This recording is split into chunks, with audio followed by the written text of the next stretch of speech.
तो a week खत्म हो गया। आप कमेंट सेक्शन में बताइए आपने कितने सारे मॉक अटेम्प्ट किए। क्या टेक्स्ट बुक का जो टॉपर का हैंड पिक वाला आया था उसने अटेम्प्ट किया या नहीं किया। वैसे इस बार आरबी ने भी अच्छे अच्छे क्वेश्चन पूछे थे। इसके अलावा ऑलीवुड का जो रिलेवेंट होता है वो तो है ही। एंड टेक्स्ट बुक का जो दूसरा मॉक था प्रैक्टिस मॉक करके, उसके भी एक दो क्वेश्चन काफ़ी अच्छे थे। तो आप कमेंट सेक्शन में बताइए क्या आपने इन सारे मॉक को अटेम्प्ट किया या नहीं किया। अगर नहीं किया है या फिर किया है, दोनों केस में ये वीडियो आपके लिए काफ़ी फायदेमंद होगा। यहाँ पे हम ये जो सारे मॉक दिख रहे हैं इसका हम सॉल्यूशन करने वाले हैं। हम आपको बता दें कि इस वीक पंडित्स का मॉक नहीं आया था, तो जो बाकी 4 मॉक्स दिख रहे हैं उसका हम सॉल्यूशन करेंगे। और अगर आप इस चैनल से जुड़े हैं तो आपको पता होगा कि ऑल मॉक 360 डिग्री एनालिसिस का ये दूसरा वीडियो है। पहला वीडियो लास्ट वीक आया था जिसे आपने काफ़ी सराहा। जैसा कि बता दें आपको कि वीडियो को लाने के लिए काफ़ी ज़्यादा एफर्ट्स लग रहा है और पढ़ाना मेरा एक पैशन टाइप का है। तो बिना आपके सपोर्ट के मैं इस पैशन को परस्यू नहीं कर पाऊंगा। तो आप इस चैनल को ज़रूर सपोर्ट कीजिए, इससे हम अपने पैशन को परस्यू करेंगे एंड आपको एक शानदार कंटेंट भी मिलते रहेगा। तो चलिए शुरुआत करते हैं आज के मॉक के डिस्कशन की। देखते हैं कैसे कैसे क्वेश्चंस हैं। पहला अगर क्वेश्चन देखेंगे इसमें है, अच्छा ये है आपका ऑलीवुड का। इसमें है कि एक इलेक्शन है, इलेक्शन में 2 कैंडिडेट है, ए एंड बी, 2 ही कैंडिडेट है। इनको जो वोट मिले हैं 5:3 है। Total number of valid vote 32,000। यहीं पे हम कैलकुलेशन नहीं करने लगेंगे, लास्ट क्वेश्चन को एक बार पढ़ना है। फिर बोलता है कि 20% ऑफ टोटल रजिस्टर्ड वोटर्स जो है ना वो था इनवैलिड। मतलब 100% अगर रजिस्टर्ड है उसमें 20% क्या हो गया, इनवैलिड। वैलिड कितना बचा है, 80% वैलिड बचेगा। इसके बाद बोलता है कि अच्छा and all the valid votes cast the votes received by A is what % of total vote registered. कोई बड़ी बात नहीं, एक बात बताइए, ए एंड बी अगर हमने यहाँ पे लिखा तो ये जो 5:3 ए एंड बी को मिले हैं वोट्स, ये वोट्स क्या है, बल्कि ये तो वैलिड वोट का ही रेशियो दिया है ना। अब हमें बताना है कि जो टोटल रजिस्टर्ड वोट थे उसका कितना % ए को मिला है। तो हम ये बोल सकते हैं कि टोटल रजिस्टर्ड वोट मान लेते हैं 100 है, ये है आपका टोटल रजिस्टर्ड। तो वैलिड कितना होगा, बोल के भैया वैलिड तो होगा 80%। 80% क्यों, क्योंकि 20% तो इनवैलिड था ना। तो वोट ऑफ ए का कितना वोट होगा, ये जो वैलिड वोट है 80, इसी का टोटल वैलिड वोट को 5:3 में डिवाइड करना है। तो ए को 5/8वां हिस्सा मिलेगा। तो क्या हमें बोल पाएंगे 50% जो है वो मिला है ए को टोटल रजिस्टर्ड वोट का। तो सही आंसर रहेगा ऑप्शन नंबर डी। इसमें आपने देखा होगा कि ये जो 32,000 है इसका कोई यूज नहीं है। तो क्वेश्चन में आपको ऐसा ऐसा सिनारियो मिलेगा जहाँ पे जो डेटा दिया है वो डेटा आपको बस मतलब ऐसे ही दे दिया रहता है, ये चेक करने के लिए कि क्या आप चीज़ों को फिल्टर कर पाते हैं कि नहीं, कि किसकी ज़रूरत है किसकी ज़रूरत नहीं है। अगला क्वेश्चन देखेंगे। ये क्वेश्चन आपका है कि x-2 एंड x+3 इसका फैक्टर है, तो हमें a+b बताना। यहाँ पे क्वेश्चन को सॉल्व करने का 2 तरीका होगा, हम आपको दोनों तरीका बताते हैं। अब दोनों ध्यान में रखिएगा। अब जैसे ये दे दिया है कि 2x³ है, ये है आपका ax² और यहाँ पे आ गया bx और ये आपका आ गया है -12। तो चलो ठीक है, एक क्या एक क्यूबिक है, बल्कि हाँ क्यूबिक तो है। तो क्यूबिक का जो रूट्स होता है, या पॉलिनोमियल के केस में आप जीरोज बोल सकते हो, बात दोनों सेम ही है। जब इक्वेशन होता है तो हम उसको रूट्स बोलते हैं, पॉलिनोमियल है तो जीरोज बोलते हैं। इसका जीरोज क्या क्या है, इसके लिए जो फैक्टर है इसको 0 के बराबर कीजिए। x-2 0 के बराबर है तो x का वैल्यू क्या होगा 2, x+3 0 के बराबर है तो x का वैल्यू कितना होगा -3। लेकिन इसके 3 जीरोज होने चाहिए थे, लास्ट वाले को हमने अल्फा अज्यूम कर लिया। से का मतलब है कि हमने अज्यूम कर लिया। अब आपको पता होगा एक सम ऑफ रूट्स होता है, फिर प्रोडक्ट ऑफ रूट्स होता है, फिर sum of roots taken 2 at a time होता है। तो जब हम सम ऑफ रूट्स करेंगे तो 2 - 3 प्लस अल्फा का वैल्यू कितना आएगा, यहाँ पे -a/2। ध्यान दें इसके लिए जो हम यूज कर रहे हैं ax³ plus bx² plus cx plus d। अगर a क्या है आपका क्यूबिक पॉलिनोमियल, तो जो सम ऑफ रूट्स होता है या zeros alpha plus beta plus gamma, ये होता है -b/a। फिर अल्फा बीटा जोड़ बीटा गामा जोड़ गामा अल्फा का वैल्यू होता है c/a। और जो अल्फा बीटा गामा हम कैलकुलेट करेंगे ये होता है -d/a, और इसी का हम यूज कर रहे हैं। तो यहाँ से हमें पता चल गया कि अच्छा अल्फा का वैल्यू हो जाएगा 1 - a/2। चलो एक बात पता चल गया हमें। फिर जब टेकन 2 एट ए टाइम वाला लेंगे तो दो को मल्टीप्लाई करना होता है। 2 - 3 कितना हो जाएगा -6। एक अच्छा 2 - 3 कितना हो जाएगा -6। फिर -3 प्लस अल्फा हो जाएगा -3 अल्फा, फिर +2 अल्फा। इसका वैल्यू कितना है, इसका वैल्यू आता है c/a। c/a का मतलब b/2। यहाँ से आप देखोगे तो इधर से कितना आ जाएगा, देखेंगे तो माइनस अल्फा प्लस 6 का वैल्यू कितना है, आप प्लस 6 नहीं, माइनस अल्फा माइनस 6 ना, इसका वैल्यू है b/2। अब किसी भी तरह हमें क्या करना है कि ये अल्फा का वैल्यू कैलकुलेट करना है। इसके लिए हम प्रोडक्ट ऑफ रूट्स के पास जाएंगे। प्रोडक्ट ऑफ रूट्स कितना हो जाएगा, देख लीजिए, 2 एंड -3 एंड अल्फा, तो यहाँ से -6 अल्फा हो जाएगा और यहाँ पे माइनस माइनस प्लस हो गया ना, तो 12/2, 12/2 का मतलब 6 हो गया। तो अल्फा का वैल्यू कितना आ रहा है, -1। अगर अल्फा का वैल्यू -1, तो यहाँ से हमें ए का वैल्यू पता चल जाएगा। ए का वैल्यू कितना हो जाएगा, देखिए -1 है, a/2 का वैल्यू हो जाएगा 2, तो ए का वैल्यू कितना गया 4।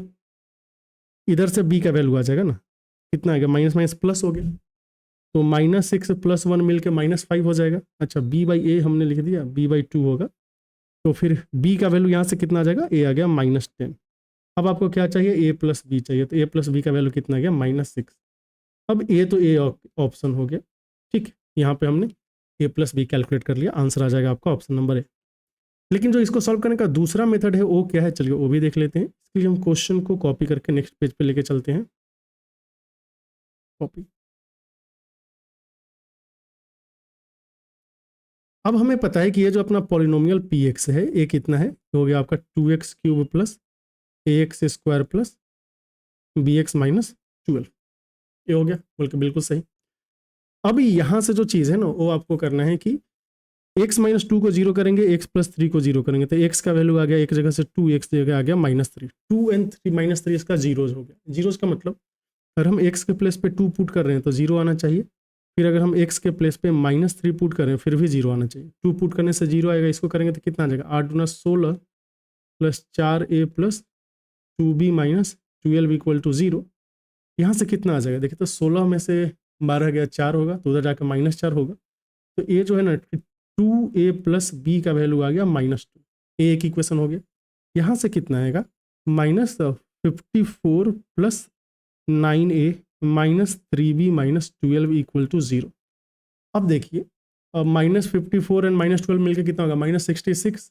अब हमें क्या करना है कि इन दोनों को सॉल्व करना है, सॉल्व करके एंड बी का वैल्यू निकालना है।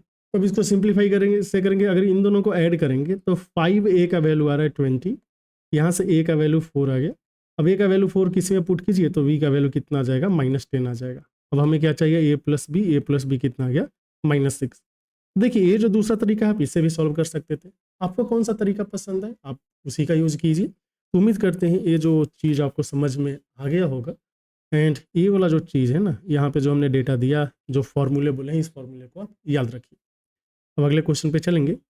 इसमें देखिए कि 2 रनर्स है जो सेम ही पॉइंट से स्टार्ट करते हैं, सेम ही डायरेक्शन में भाग रहे हैं। ए का स्पीड है 12 km/h, बी का है 10 km/h। रनर बी जो है वो 6 मिनट का हेड स्टार्ट लेता है, तो हमें बताना है कितने देर के बाद रनर ए रनर बी को पकड़ेगा। ये तो क्वेश्चन इजी हो गया, पता नहीं हमने इसको क्यों इंक्लूड कर लिया था। तो हमें पता चल रहा है कि एक रनर ए है, एक रनर बी है। किसको हेड स्टार्ट मिला है, बी को हेड स्टार्ट मिला है, कितना, 6 मिनट का।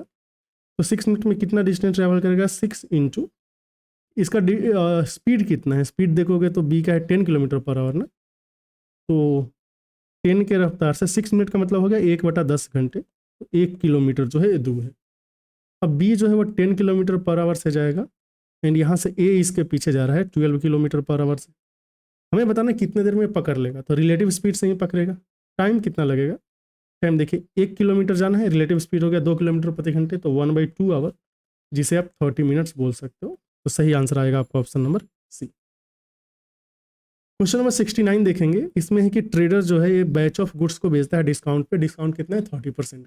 ओके, मार्क प्राइस पे डिस्काउंट दिया है, इनसे जो प्रॉफिट मिलता है 40% ऑफ कॉस्ट प्राइस मिलता है। जाहिर सी बात है, अगर कुछ ना भी देता तो हम कॉस्ट प्राइस पे ही प्रॉफिट कैलकुलेट करते हैं।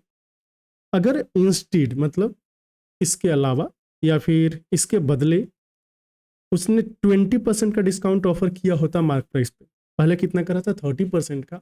अगर इसने 20% का ऑफर किया होता तो हमें बताना है कि कितना कॉस्ट प्राइस पे प्रॉफिट होता है किसे। हमें ये अज्यूम करना है कि कॉस्ट प्राइस दोनों केस में सेम है। देखिए कॉस्ट प्राइस भी सेम है, मार्क प्राइस भी सेम है।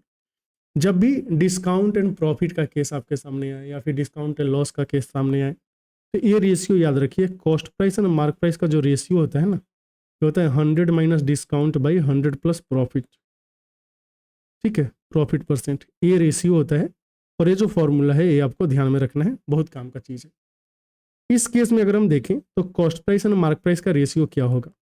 अगर आप पहला सिनेरियो ज्यूम करते हैं तो 30% का डिस्काउंट दिया है, तो 100 में से 30 जाएगा, एंड प्रॉफिट हुआ इसे 40% का, तो 100 प्लस 40 हो गया। ये तो फर्स्ट सिनेरियो हुआ। क्या दूसरा सिनेरियो में भी हम सीपी एंड एमपी का रेशियो लिख पाएंगे? दूसरे केस में देखेंगे, इसने डिस्काउंट कितना दिया है 20% का, तो 100 माइनस 20 हो गया। अब जो है हमें प्रॉफिट बताना है, तो 100 प्लस प्रॉफिट पी आ जाएगा। तो चलो ठीक है, ये देखो अब ये जो है ना, ये तीनों रेशियो आपस में बराबर हो गए। यहाँ पे आप देखेंगे तो ये हो गया 70/140 equal to 80 divided by 100 plus P. तो 70/140 ये 2 बार में जा रहा है ना, तो यहाँ से देखेंगे कि 100 प्लस पी का वैल्यू होना चाहिए था उसका डबल, 80 का डबल कितना हो गया 160। तो जो प्रॉफिट है ये कितना आ रहा है 60% का प्रॉफिट। तो इस केस में जो आंसर आएगा वो होगा ऑप्शन नंबर सी। यहाँ पे जो चीज़ ध्यान रखने वाली है वह है ए रेशियो। रेशियो कैसे लिखेंगे, उम्मीद है ये चीज़ आप समझ पाए होंगे। फिर भी अगर कोई डाउट रहेगा तो आप पूछ लीजिए। अगला अगर क्वेश्चन देखोगे तो इसमें है कि एक area of base and height and volume of right hexagonal prism दिया है 3√3x² 2 सेंटीमीटर स्क्वायर, 45√3 एंड 51030। हम एक्स का वैल्यू बताना है। सबसे पहले आपको देखना है कि एक होता है प्रिज्म और एक होता है पिरामिड। तो प्रिज्म के केस में जब आप वॉल्यूम निकालने जाओगे तो वॉल्यूम होगा area of base into height, ये ध्यान में रखना है। अगर यहीं इसका कर्व्ड सरफेस एरिया निकालने जाओगे तो क्या होगा, ये आ जाता है आपका perimeter of base. Perimeter of base को हाइट से मल्टीप्लाई करना है, समझ गए। ये जो अगला होगा सी ए से टी ए से अगर हम कैलकुलेट करने जाएंगे तो टी ए से क्या हो जाएगा, ये हो जाएगा सी एस ए। और जो प्रिज्म है उसमें बेस एंड टॉप सेम रहता है, इसलिए हम लिखते हैं 2 इंटू एरिया ऑफ बेस। ये पूरा का पूरा चीज़ हुआ प्रिज्म का। आप कमेंट सेक्शन में बताइए कि अगर पिरामिड के केस में हमें वॉल्यूम सी ए से एंड टी ए से कैलकुलेट करना रहे तो उसका फॉर्मूला क्या होगा। अब आते हैं इस क्वेश्चन पे। यहाँ पे क्या दिया है कि जो वॉल्यूम होगा area of base into height होना चाहिए, तो area of base A, height को हमने एच मान लिया। और वॉल्यूम का वैल्यू क्वेश्चन में दिया है 51030। एरिया ऑफ बेस कितना है 3√3x² 2, एंड इसका हाइट दिया है 35√3। तो सबसे पहले जो है √3 और √3 मिलकर 3 हो जाएगा और ये 3 9 हो जाएगा। 9 से कितनी बार में जाएगा 9 5 45, 9 6 54, 9 7 63, 5670 आ रहा है। 35 से कितनी बार में जाएगा, एक बार में 35 तो आ गया, फिर 6 बार में, फिर 2 बार में 162 आ गया। तो एक्स स्क्वायर का वैल्यू कितना आ गया है 324, तो एक्स का वैल्यू कितना आ जाएगा 18। तो हमें पता चल गया है कि एक्स का जो वैल्यू है वो है आपका 18। यहाँ पे आपको जो चीज़ ध्यान देनी है वो यहाँ पे हमने फॉर्मूला बताया है, वो फॉर्मूला ध्यान में रखिए। इसके अलावा जो पिरामिड का फॉर्मूला होगा वो फॉर्मूला भी आपको ध्यान में रखना है, और अगर आपको पता है तो आप कमेंट सेक्शन में बता दीजिए। आगे चलेंगे, 62 हो गया ना। अगला क्वेश्चन, अच्छा हमें इसको सिंप्लीफाई करना है। देखिए हम, ये आपके पास है साइन 4x कॉस 4x, फिर sine square 4x and cos square 4x। जो दो फॉर्मूले हैं बहुत ही कारगर होते हैं कि साइन 2a, जिसको लिखेंगे आप 2 साइन a कॉस a। इसके अलावा एक फॉर्मूला होगा आपका कॉस 2a का। कॉस 2a का तो बहुत फॉर्मूला होता है, एक हो जाएगा cos square a minus sine square a। इसी को आप लिख सकते हो 2 कॉस स्क्वायर a माइनस 1, और इसी को लिख सकते हो 1 माइनस 2 साइन स्क्वायर a। कभी कभी टेन के केस में आएगा तो 1 minus ten square a by 1 plus ten square a हो जाएगा। यहाँ तक तो सब चीज़ क्लियर होगा। अच्छा, फिर आप बोलोगे कि क्या साइन का कोई फॉर्मूला नहीं है टेन के केस में, तो बिल्कुल है। ए आपका आ जाएगा 2 tan a divided by 1 plus ten square a। बस समझ गए ना। एक और जो शानदार चीज़ है कि अगर कभी आपको टेन थीटा निकालना हुआ, इसको आप 1 minus cos 2a divided by sine 2a लिख सकते हो। इसका यूज़ होता है कभी कभी, तो ये भी आप ध्यान में रखें। ठीक है, चलो अभी आते हैं अपने क्वेश्चन पे। अपना जो क्वेश्चन है बोल रहा है कि साइन 4x कॉस 4x, तो इस फॉर्मूले का यूज करेंगे, ये साइन 8x हो जाता, लेकिन डिनोमिनेटर में 2 भी आएगा क्योंकि ऊपर नीचे 2 से मल्टीप्लाई करना पड़ता। Sine square theta minus cos square theta, ये होगा आपका कॉस 2 थीटा, मतलब कॉस 8x। लेकिन आप देखोगे कि sine square minus cos square में माइनस जो है ना, माइनस का ध्यान रखना पड़ेगा, क्योंकि cos square theta minus sine square theta cos 2 होता है, इसलिए एक माइनस आ गया, तो ऊपर नीचे क्या हो जाएगा, minus tan 8x divided by 2, और ये सब हिंदी में दिया हुआ है, ये होना चाहिए था tan 8x बाई 2। ठीक है, कोई समस्या नहीं है ना। ये जो फॉर्मूला का सेट है ये आप ध्यान में रखें। तो अगर tan 2a का फॉर्मूला लिखना हुआ, tan 2a, ये आपका आ जाएगा 2 tan a divided by 1 minus tan square, ये भी ध्यान में रख लीजिए, काम आएगा। नेक्स्ट क्वेश्चन देखेंगे तो इसमें है कि ए एंड बी दो इंसान हैं, काम को 16 एंड 24 डेज में कर सकता है। दोनों ने एक साथ मिलकर काम करना शुरू किया, लेकिन टी डेज के बाद, मतलब शुरुआत से टी डेज के बाद ए जो है काम छोड़ देता है, बाकी के काम को बी 10 डेज में कंप्लीट करता है। अब इन्हें 6400 मिले हैं और ये पैसे वर्क डन के रेशियो में डिवाइड किया जाएगा, तो ए का शेयर क्या होगा। आपको ये समझना है कि जो जितना काम करेगा उतना उसको पैसे मिलेंगे, तो बेसिकली हमें ये निकालना है कि कौन कितना काम किया। इसके लिए क्या करना होगा, अगर हमें पता चल जाए कि ए कितना दिन काम किया, बी कितना दिन काम किया, तो उसके इफिशियंसी से मल्टीप्लाई करके हम टोटल वर्क निकाल सकते हैं, और उसी रेशियो में जो है वो पैसे डिवाइड होंगे। यहाँ पे ए है एंड बी है, ए काम को 16 में कर सकता है, बी उसे 24 में कर सकता है। टोटल वर्क हम दोनों का एलसीएम ले लेंगे, ये आ गया है 48, तो ए का इफिशियंसी 3 हो जाएगा, बी का इफिशियंसी 2 हो गया। बोला कि चलो ठीक है। अब ये जो 48 वर्क है ये हुआ कैसे है, ए बी ने मिलके पहले टी डेज तक काम किया है, मतलब 5 के इफिशियंसी से टी डेज तक काम हुआ। बाकी के काम को बी ने अकेले 10 डेज में किया है, मतलब ये 20 हो गया, 10 इंटू 2 20। तो 5t का वैल्यू कितना है 28, टाइम कितना हो गया आपका 28/5। अब हमें पता चल गया कि ए ने 28/5 डेज काम किया है, बी कितना दिन काम किया होगा। तो देखिए अगर निकालने जाए कि बी कितना दिन काम किया, तो 10 दिन प्लस 28/5 डेज, यहाँ से कितना आ जाएगा 50, 78/5 डेज ये काम किया है बी ने, और ये वाला काम कितने किया है ए ने। लेकिन पैसे डिवाइड करने के लिए हमें वर्क डन का रेशियो कैलकुलेट करना पड़ेगा। ठीक है, तो ए एंड बी, ए को अगर देखोगे तो इसका इफिशियंसी 3 है, 3 के इफिशियंसी से 28/5 डेज तक काम किया है। बी का इफिशियंसी 2 है और इसने 78/5 डेज तक काम किया है। 5 से 5 चला जाएगा, और 3 से अगर हम काटेंगे तो 26 3 78 हो जाएगा, और 2 से यहाँ पे 13 और फिर ये 7, तो 7:13 के रेशियो में जो है वो पैसे डिवाइड हो रहे हैं। किस रेशियो में, ए एंड बी, ए है 7 ए है 13, इस रेशियो में पैसे डिवाइड होंगे। टोटल कितना पैसा हो जाएगा, ये आपका हो गया 20 यूनिट, इसी 20 यूनिट की वैल्यू कितनी है 6400, तो 1 यूनिट की वैल्यू कितनी हो जाएगी 320। अगर 1 यूनिट का वैल्यू 320 है, तो इससे जो 7 यूनिट मिले है कितना हो जाएगा 0, 7 दूना 14, 21 1 22 ₹2240 मिलेंगे ए को। 2240 ऑप्शन में है, ऑप्शन नंबर बी आ गया। ठीक है, तो देखिए इतना आसान है ये क्वेश्चन। अगला देखेंगे, इसमें है कि एक ट्रायंगल है ए बी सी, और इसमें ओ अच्छा, यहाँ पे जो है आपका ऑली बोर्ड के अच्छे क्वेश्चन खत्म होते हैं। इसके बाद हम जो चल रहे हैं ये है आपका आरबीई मॉक 13। चलिए देखिए, इसमें जो क्वेश्चन नंबर 25 है, 25 से स्टार्ट किया। इसमें बोला कि ट्रायंगल ए बी सी है, इसमें A D B E C F है, ये सीवीएन है, एक दूसरे को पी पे कट करते हैं। देखिए सीवीएन किसे बोलते हैं, जो वर्टेक्स है ना, वर्टेक्स से ऑपोजिट साइड पे आपको कोई भी पॉइंट लेना है। ध्यान दीजिए, जो वर्टेक्स है उसको छोड़ के कोई भी पॉइंट ले लेंगे, और पॉइंट को ऐसे ज्वाइन कर दिया। ज्वाइन करने से जो लाइन सेगमेंट बना इसी को हम सीवीएन बोलेंगे। अब ये जो आपका होता है ना, जैसे आप बोलोगे कि मीडियन हो गया, फिर परपेंडिकुलर हो गया, एंगल बाइसेक्टर हो गया, ये सब स्पेशल टाइप के सीवीएन होते हैं। ठीक, तो डी एफ हो गया, कहाँ पे मीट कर रहे हैं पी पे। इसके अलावा बोलता है ये कि A F by F B है 2:5, मतलब अगर ये 2 है तो ये कितना है 5 है। फिर सी ई बाई ई है 5:8, ये 5 है तो ये कितना है 8 है। और बोला है कि बी सी का जो वैल्यू है ना टोटल, ये कितना है 15 सेंटीमीटर।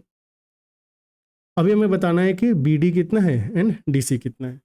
तो देखिए पहला वाला ऑप्शन तो होगा नहीं, क्योंकि दोनों को जोड़ के 9 आ रहा है। अब बाकी में से कुछ भी हो सकता है। यहाँ पे एक जो फॉर्मूला है उसे हम बोलते हैं सेवाज थ्योरम। ये जानने की ज़रूरत नहीं है, लेकिन इससे जल्दी हो जाता है। ये क्या बोलता है कि अच्छा ये किसके लिए है? कॉन्करेंट सीवियंस। देखिए क्योंकि कॉन्करेंट सीवियंस आप कोई भी 3 सीवियन कैलकुलेट कर लो, वो कॉन्करेंट का मतलब एक पॉइंट से पास करे, जरूरी नहीं है ना।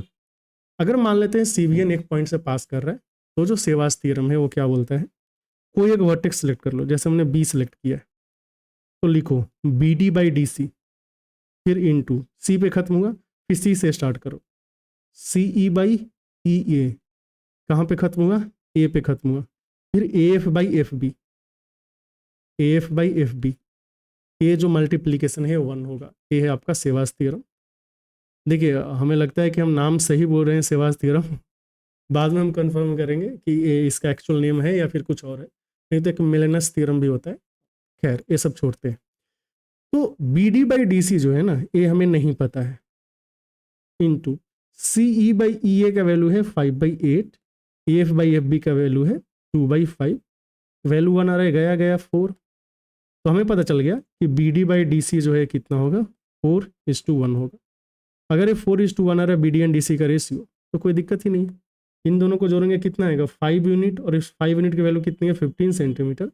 1 यूनिट की वैल्यू कितनी होगी, 3 सेंटीमीटर। अगर 1 यूनिट 3 सेंटीमीटर है तो डी सी कितना हो जाएगा, 3 सेंटीमीटर, एंड बी डी हो जाएगा आपका 12 सेंटीमीटर।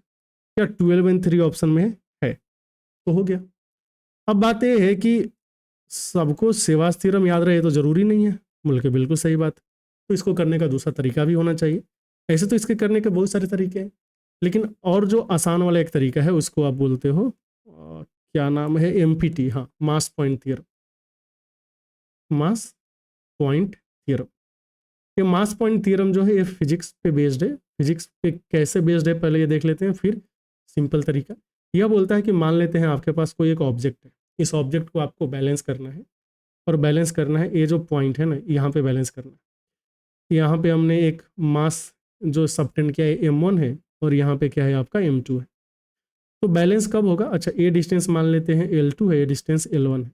बैलेंस होने के लिए दोनों का जो टॉर्क है वो टॉर्क बराबर होना चाहिए, मतलब m1 L1 का वैल्यू जो है वह m2 L2 के बराबर होना चाहिए। हम इसको ऐसा भी बोल सकते हैं कि अगर ये बैलेंस है तो L1 L2 जो लेंथ का रेशियो है इसका उल्टा होना चाहिए मास का रेशियो। ठीक, अब लेंथ के रेशियो मतलब ये जो पार्ट है आपका लेंथ दिख रहा है, मास का मतलब जो एंड है ना, एंड पे हम मास लिख सकते हैं बैलेंस करने के लिए। अब इसी का यूज हम लोग करते हैं यहाँ पे, जो मास पॉइंट थ्योरम है उसका यूज आप कर सकते हो और ज्योमेट्री में भी। हालांकि इससे क्वेश्चंस ज़्यादा नहीं आते, लेकिन जैसा कि वेंडर चेंज हो रहा है तो वेंडर चेंज हो रहा है तो फिर क्वेश्चंस आ ही सकते हैं। तो ये जो छोटी छोटी चीज़ें थी इसको तो ध्यान में रखना पड़ेगा। ए आई गेस था आपका 5, ये था आपका ये 8, ये था आपका 2, और ये था 5। चलो ठीक है, तो क्या हम बोल सकते हैं कि ए सी जो है ना वो ई पे बैलेंस हो रहा है? तो चलो ठीक है, ई पे बैलेंस हो रहा है, इसका मतलब क्या हुआ कि देखिए लेंथ का रेशियो क्या है, ए ई है 8 यूनिट और ई सी कितना है 5 यूनिट। तो मल्टीप्लीकेशन इक्वल करने के लिए यहाँ पे जो लेंथ का रेशियो है, लेंथ है कितना 5 यूनिट, इसके मास को आप इधर पुट कर सकते हो। ये 8 यूनिट है तो इसके मास को आप इधर पुट कर सकते हो। 8 एंड 5 हो गया। अब देखिए मल्टीप्लाई करो, 8 इंटू 5 कितना हो रहा है 40, यहाँ पे 8 इंटू 5 कितना हो रहा है 40। जैसे ही हो गया बैलेंस हो गया। अब आप एक और काम कर सकते हो, ये पूरे सिस्टम को हटा के, मतलब एंड पे जो मास है उसको हटा के जिस पे बैलेंस हो रहा है ना उस पे लिख सकते हो। तो इस पे बैलेंस कितना हो जाएगा 13। ये 13 कैसे आया है, यहाँ का मास 5 और यहाँ का मास 8। ध्यान दे मास को ऐड करना है, ये जो लेंथ है लेंथ को ऐड नहीं करना है। ठीक, अभी आते हैं हम इधर। अब देखेंगे तो ए बी जो है ए बी भी एफ पे बैलेंस होगा, बोल के ठीक है। तो 5 इंटू 2 कितना आएगा 10 आ रहा है। तो यहाँ पे जो मास होगा इसका इसके बी एफ के साथ मल्टीप्लीकेशन कितना होना चाहिए 10 होना चाहिए। ये 5 ऑलरेडी है तो यहाँ पे कितना हो जाएगा 2, बल्कि चलो ठीक है। अब देखो 2 इंटू 5 कितना आ गया 10, यानी यहाँ पे टोटल मास आप 7 लिख सकते थे। अब हम आते हैं बी सी पे। बी सी में पता चल गया कि बी पे जो है वो कितना है 2 है, सी पे कितना है 8 है। तो 2 एंड 8 है तो यहाँ पे 2 यूनिट आ जाएगा, यहाँ पे 8 यूनिट आ जाएगा, तभी तो 2 इंटू 8 16, यहाँ पे भी 16 क्रॉस मल्टीप्लाई कर सकते हैं, क्योंकि ये भी ठीक है। तो अब ये रेशियो आ गया है 8:2 का, जिसको आप 4:1 लिख सकते हैं। यहाँ से भी आपको क्या मिल गया, B D by D C का वैल्यू 4/1 आ गया। और यही रेशियो जो हमने सेवास थ्योरम यूज किया था उससे आया था। इसको आप बोलेंगे 5 यूनिट, जिसका वैल्यू कितना है 15 सेंटीमीटर, एक का वैल्यू हो जाएगा 3 सेंटीमीटर, ये 4 है, ये हो जाएगा आपका 12 सेंटीमीटर, ये जो 1 है कितना हो गया 3 सेंटीमीटर। बस काम खत्म, पैसा हजम। ये दोनों तरीका तो आप यूज कर सकते हैं। इसके अलावा भी एरिया का यूज हम लोग करते हैं, ठीक है, लेकिन वो उतना डिटेल में जाने की जरूरत नहीं है। आप इन दोनों में से कोई भी ध्यान में रख लीजिए, उससे क्वेश्चन हो जाएगा। क्या ये जो क्वेश्चन है यहाँ पे हमें क्या करना है, मीन निकालना है। मीन का मतलब होता है एवरेज। तो एवरेज देखिए, ये जो डेटा है आप x1 f1 plus divided by क्या बोलते हैं x1 f1 plus x2 f2 dot dot dot divided by net frequency, वैसे भी कर सकते हैं। दूसरा तरीका है कि हम जो डेविएशन है उसका यूज कर सकते हैं, लेकिन किसी भी केस में सबसे पहले हमें टोटल फ्रीक्वेंसी चाहिए होगा। ये कितना है, 5 4 9 1 10 5 15 1 16 2 18। फिर से देख लेते हैं, 3 2 5 4 9 1 10 5 15 1 16 2 18। ठीक, हम मान लेते हैं कि मीन कुछ है। Let mean equal to, mean है एवरेज है, मीन ही है ना, आप कुछ भी मान लीजिए, जैसे 15 18 21 22 19 23 24 है, तो चलो ना हम ना 20 मान लेते हैं। ठीक, तो जब 20 मान लेते हैं तो हर एक स्कोर का डेविएशन उसके साथ देखना होगा। 15 का डेविएशन 20 से कितना आएगा, -5, ये -2, ये 1, ये 2, ये -1, ये कितना आ गया 3, और ये आ गया है आपका 4। ठीक है, अब आपको क्या करना है, ये जो डेविएशन यहाँ पे आपने लिखा है ना, इसको DI बोल दीजिए। ये DI और FI का प्रोडक्ट निकालना है, क्योंकि -5 2 बार आया है तो -10 हो जाएगा। ये आ जाएगा -6, ये आ गया है आपका 4, ये आ गया है 2, ये आ गया है -5, ये आ गया है 3, ये आ गया है 8। तो जो सिग्मा DI FI है ये कितना हो गया, 10 6 16 और 5 21, और 4 और 2 6, 16 5 21, 4 2 6 3 9 8 17, तो 21 17 तो कितना आ गया, -4 आ गया। तो मीन कितना हो जाएगा, मीन ये जो आपने 20 जूम किया, लेकिन नेट डिविएशन कितना आ रहा है -4 का। -4 को ये जो 18 लोग हैं इसमें इक्वली डिस्ट्रीब्यूट करना पड़ेगा, तो ये कितना आ जाएगा 2/9।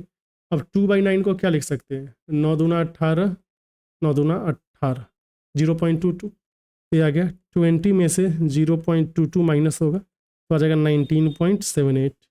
19.78 आंसर आ गया, ऑप्शन नंबर डी।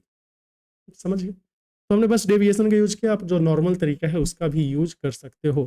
हालांकि अगर इसमें आपको प्रॉब्लम हो रहा है तो आप चैनल पे जाएंगे, वहाँ पे हमने मीन मीडियन मोड कैसे कैलकुलेट करते हैं, अलग अलग केसेस में क्या क्या लॉजिक हो सकता है, कैसे हम चीज़ों को स्किप करके जल्दी सॉल्व कर सकते हैं, ये सारी चीज़ें हमने डिटेल में डिस्कस की है पहले से ही, तो आप वो वीडियो देख सकते हैं।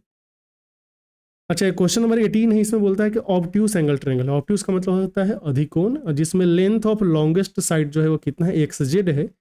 लॉन्गेस्ट साइड का नाम XZ है, एंड ये है कितना 41 सेंटीमीटर। तो ये X हो गया, तो यहाँ पे Y है, यहाँ पे Z होगा, ये कितना हो गया 41 सेंटीमीटर। चलो ठीक है, और बोलता है कि अदर 2 साइड्स में से एक साइड जो है वो 30 सेंटीमीटर है, तो हमने इसको 30 सेंटीमीटर ले लिया। एंड बोलता है एरिया जो है ना इसका, ये कितना है 135 सेंटीमीटर स्क्वायर है। हमें बताना है थर्ड साइड क्या होगा। तो थर्ड साइड कैलकुलेट करने के लिए हम क्या कर रहे हैं, सबसे पहले ये जो हाइट है ना, हाइट कैलकुलेट कर, ठीक है, ये हाइट H। अब जैसा कि क्वेश्चन में दिया है कि एरिया, देखिए ब्रैकेट का मतलब एरिया होता है, XYZ कितना है 135 है।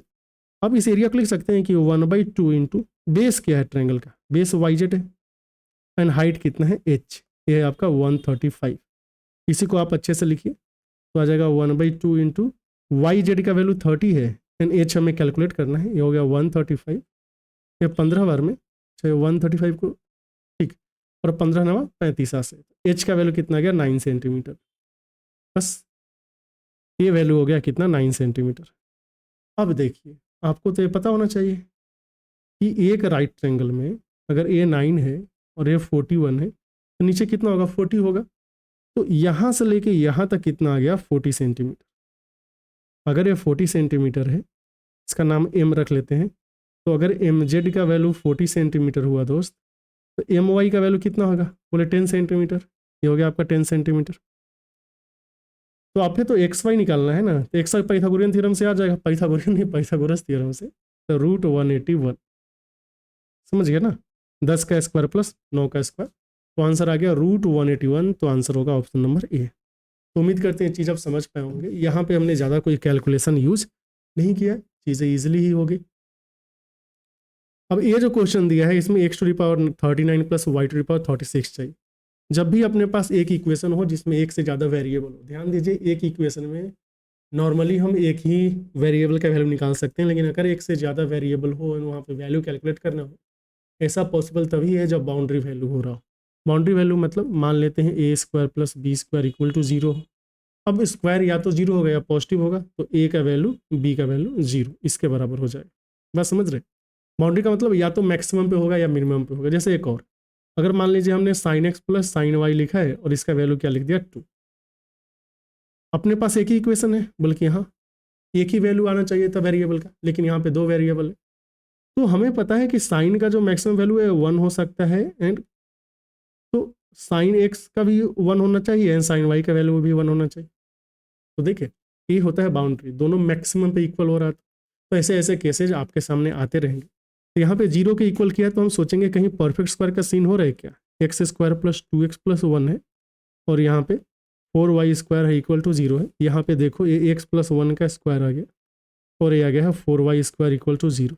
दो स्क्वायर को ऐड करके 0 आ रहा है, तभी पॉसिबल है जब इंडिविजुअली स्क्वायर 0 हो जाए, मतलब x का वैल्यू -1 हो जाए यानी y का वैल्यू क्या हो जाए 0।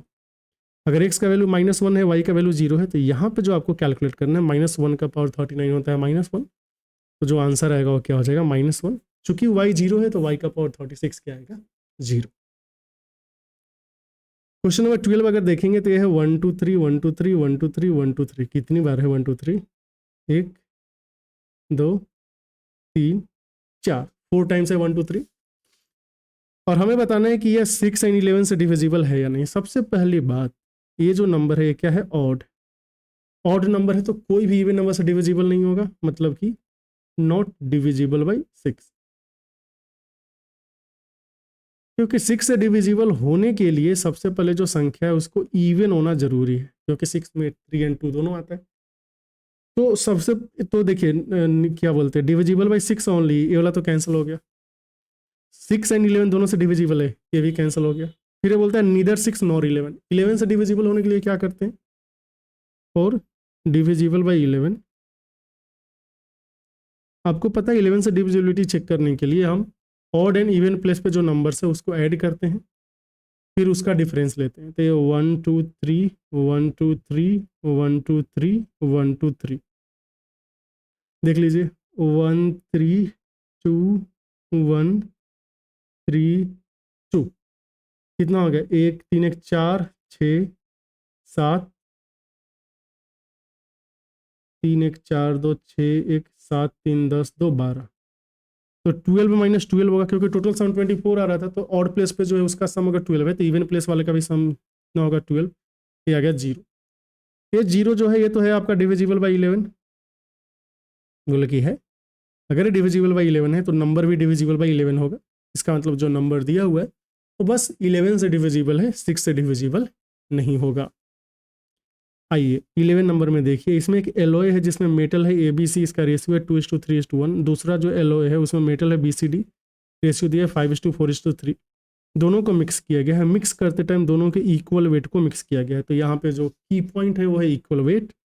हमने ले लिया A B C एंड यहाँ पे है D। ये क्या है 2, फिर ये 3 है, ये 1 है, इधर देखेंगे तो ये 5 है, ये 4 है, ये 3 है। अगर आप एलओए 2 को देखोगे तो टोटल सम कितना आ रहा है 12, वहीं एलओए 1 में टोटल सम कितना आ रहा है 6, दोनों इक्वल है। तो 2 से मल्टीप्लाई करेंगे तो ये भी कितना आ जाएगा 12 आ जाएगा। तो 2 इंटू 2 कितना हो जाएगा 4, 3 इंटू 2 कितना हो जाएगा 6, 1 इंटू 2 कितना हो गया 2। अब दोनों को मिलाया गया है तो देखिए यहाँ पे भी 12 टोटल है, यहाँ पे भी 12 टोटल है, तो अपना काम हो गया, बस सिंपली ऐड कर देना है। ये आ जाएगा आपका 4 यूनिट, ये 11 यूनिट, ये 6 यूनिट, ये 3 यूनिट। हमें बताना है कि मेटल बी जो है नए एलॉय में कितना पार्ट है। मेटल बी है आपका 11, टोटल कितना है 24, तो बी जो है कितना पार्ट हो जाएगा 11/24 पार्ट। क्या 11/24 ऑप्शन में है तो यही सही आंसर हो गया। समझ गए, आगे चलिए। यहाँ पे दिया हुआ है आपका कि गिवन चार्ट में ऑटोमोबाइल्स के बारे में दिया हुआ है। Okay, percentage increase in sales in 2013 over previous year was maximum for which of the following category of vehicles. ये क्वेश्चन हमने इसलिए लिया क्योंकि इसका जो डायग्राम है बाकी जो डायग्राम जनरली आपको मिलता है उससे अलग टाइप का है। ये आपको 3D वाला फील आ रहा होगा, तो हो सकता है थोड़ा गड़बड़ आप करते। तो 2 व्हीलर्स देखना है हमें ना। तो टू व्हीलर्स किधर है आपका, ब्लू वाला है टू व्हीलर्स, एंड पैसेंजर नहीं, ब्लू वाला नहीं, ये पार्ट है टू व्हीलर्स का, ये पार्ट है किसका, पैसेंजर व्हीकल्स का, इधर है कॉमर्शियल व्हीकल्स का। हमें देखना है कि 13 एंड प्रीवियस ईयर, तो 13 कॉमर्शियल व्हीकल का देखेंगे तो 13 में है 0.79 एंड 12 में 0.5, तो कॉमर्शियल व्हीकल में हो जाएगा 79 डिवाइडेड बाई 50, कितना का इंक्रीमेंट हुआ है वो देख लेंगे। और पैसेंजर व्हीकल्स पीवी को अगर देखेंगे तो 13 में कितना था 2.7 एंड 12 में था 2.6, मतलब 27/26 आ गया है। फिर टू व्हीलर्स को अगर देखेंगे तो 13 में कितना है 13.8 एंड यहाँ पे है 13.4। तो जाहिर सी बात है यहाँ पे जो सबसे ज़्यादा इंक्रीमेंट है यहीं पे इंक्रीमेंट, देखिए 14 नहीं 29 का इंक्रीमेंट हुआ ना, 50 से 79, 29 का इंक्रीमेंट हो गया। तो परसेंटेज इंक्रीमेंट कितना हो गया, यहाँ पे 58% का इंक्रीमेंट है, बाकी में बहुत ही कम इंक्रीमेंट आ रहा है, किसी में 10% के आसपास होगा। तो सबसे ज़्यादा जो इंक्रीमेंट है वो क्या है आपका कॉमर्शियल व्हीकल्स में। तो उम्मीद करते हैं ये जो चीज़ है आप समझ पाए होंगे। जस्ट हमने रेशियो ले लिया तो 79/50 है क्या, 79/50 का मतलब 50 में 29 का इंक्रीमेंट हुआ है तो 100 में 58 का इंक्रीमेंट होगा, तो 58% का इंक्रीमेंट है, और बाकी जगह पे बहुत ही पिद्दी सा इंक्रीमेंट था। आगे चल के अगर हम इसको देखें तो यहाँ पे हमें SCF निकालना है। ये टाइप के क्वेश्चंस बहुत ही प्यारे प्यारे क्वेश्चंस होते हैं। तो देखिए 3⁻29 माइनस 9 का मतलब है 3 का स्क्वायर। यहाँ पे 3 का स्क्वायर को अगर आप कॉमन लोगे तो आपको मिलेगा 3⁻27 माइनस 1। जो दूसरा है ये है आपका 3⁻38 माइनस 3 का स्क्वायर। इसमें जब हम 3 का स्क्वायर कॉमन ले लेंगे तो क्या बचेगा 3⁻33 माइनस 1। लेकिन चलो ठीक है, जब SCF लेने जाओगे तो हमें देखना है इसमें हाईएस्ट फैक्टर क्या कॉमन। तो देखो 3 स्क्वायर तो दोनों जगह कॉमन है ही, तो 3 स्क्वायर आ जाएगा। अब बात बची इसका, आपको पता होना चाहिए कि x⁻m माइनस a⁻m जो है ना, ये डिविजिबल होता है, divisible by x minus a। ये जो है इसको आप गांठ बांध के रखिएगा। अब हमें देखना है कि ये जो ऊपर ऑप्शन हमें दिख रहे हैं, जो ऊपर जो हमें दो दिख रहा है ना क्वेश्चन, एक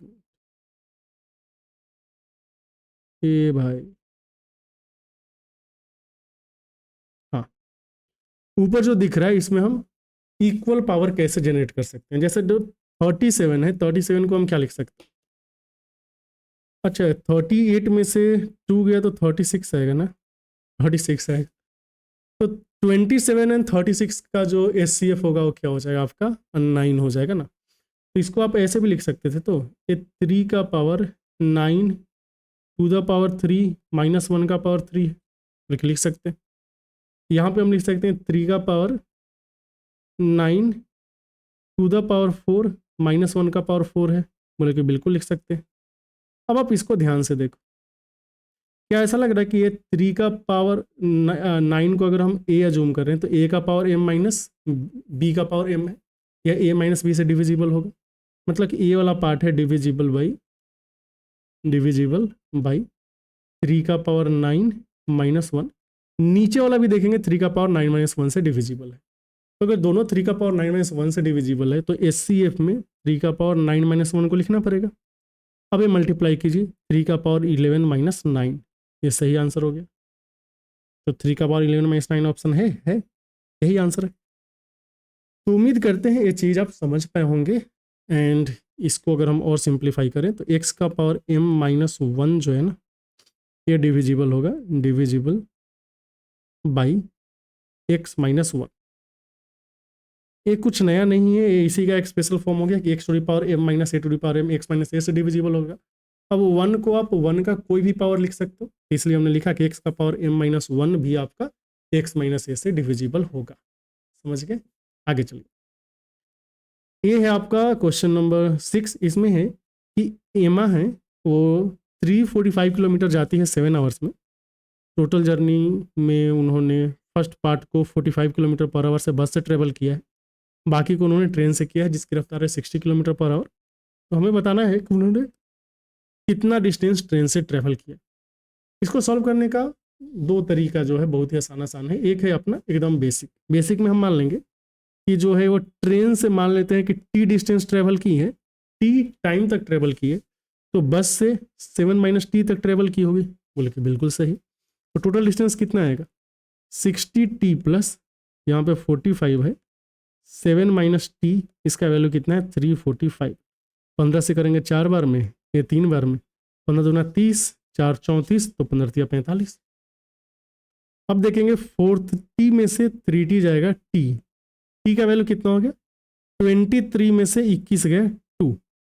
जैसे ही टी का वैल्यू 2 आया हमें पता चल गया कि वो ट्रेन से 2 घंटे गई है। तो जो डिस्टेंस बाई ट्रेन हो गया, डिस्टेंस बाई ट्रेन, ये कितना हो जाएगा 120 किलोमीटर, और आंसर आपको मिल जाएगा ऑप्शन नंबर बी। ये तो एक तरीका हो गया। दूसरा जो है हम एलिगेशन का यूज कर सकते थे। एलिगेशन में हम ये मान लेंगे कि यहाँ पे बस है और यहाँ पे ट्रेन है। मान लेते हो 7 का 7 घंटे बस से ही ट्रेवल करें, तो कितना दूरी जा पाएंगी 7 × 5 = 35, 28 × 3 = 31, 315 किलोमीटर जा पाएगी। अगर पूरा का पूरा 7 घंटा ट्रेन से जाए तो 420 किलोमीटर जाएगी, लेकिन एक्चुअली में ये 345 किलोमीटर ही गई है। तो जब हम यहाँ पे एलिगेशन लगाएंगे तो हमें पता चल जाएगा कि जो इनका टाइम का रेशियो है वो रेशियो क्या आ रहा है।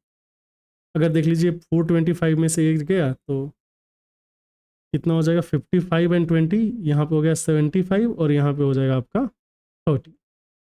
तो आप देख पा रहे कि रेशियो 5:2 का है। ये जो 5:2 का रेशियो है ये बेसिकली किसका रेशियो है, टाइम का रेशियो। अब देखिए टोटल यहाँ से कितना रहा है 7 यूनिट आ रहा है। 7 यूनिट का वैल्यू कितना है 7 आवर, 2 यूनिट का वैल्यू कितना हो जाएगा 2 आवर्स। तो 2 आवर्स ट्रेन से, एंड जो 5 आवर्स है ये कितना हो जाएगा बस से। हमें तो पूछा है कि ट्रेन से कितना डिस्टेंस ट्रेवल किया है, तो 2 आवर्स में जो डिस्टेंस है वही निकाल लेंगे। आ गया। क्वेश्चन नंबर 3 अगर आप देखेंगे तो इसमें है कि पी और क्यू एक काम को 90 डेज में कर सकते हैं, क्यू एंड आर इसे 112.5 डेज में, पी एंड आर जो है इसे 150 डेज में कर सकते हैं। तो सबसे पहले पी क्यू आर का इफिशियंसी हम निकाल लेते हैं। ये आपका पी प्लस क्यू हो गया, यहाँ पे है क्यू प्लस आर, और ये है आर प्लस पी। इन्होंने ना 90 डेज में करना है। ये आपका 112.5 जिसे हम बोल सकते हैं 225/2 डेज, और आर प्लस पी कितने दिन में कर लेंगे 150 दिन में। अभी हमें इन तीनों का एलसीएम लेना है, तो टोटल वर्क कितना हो जाएगा 450 एलसीएम आ रहा है।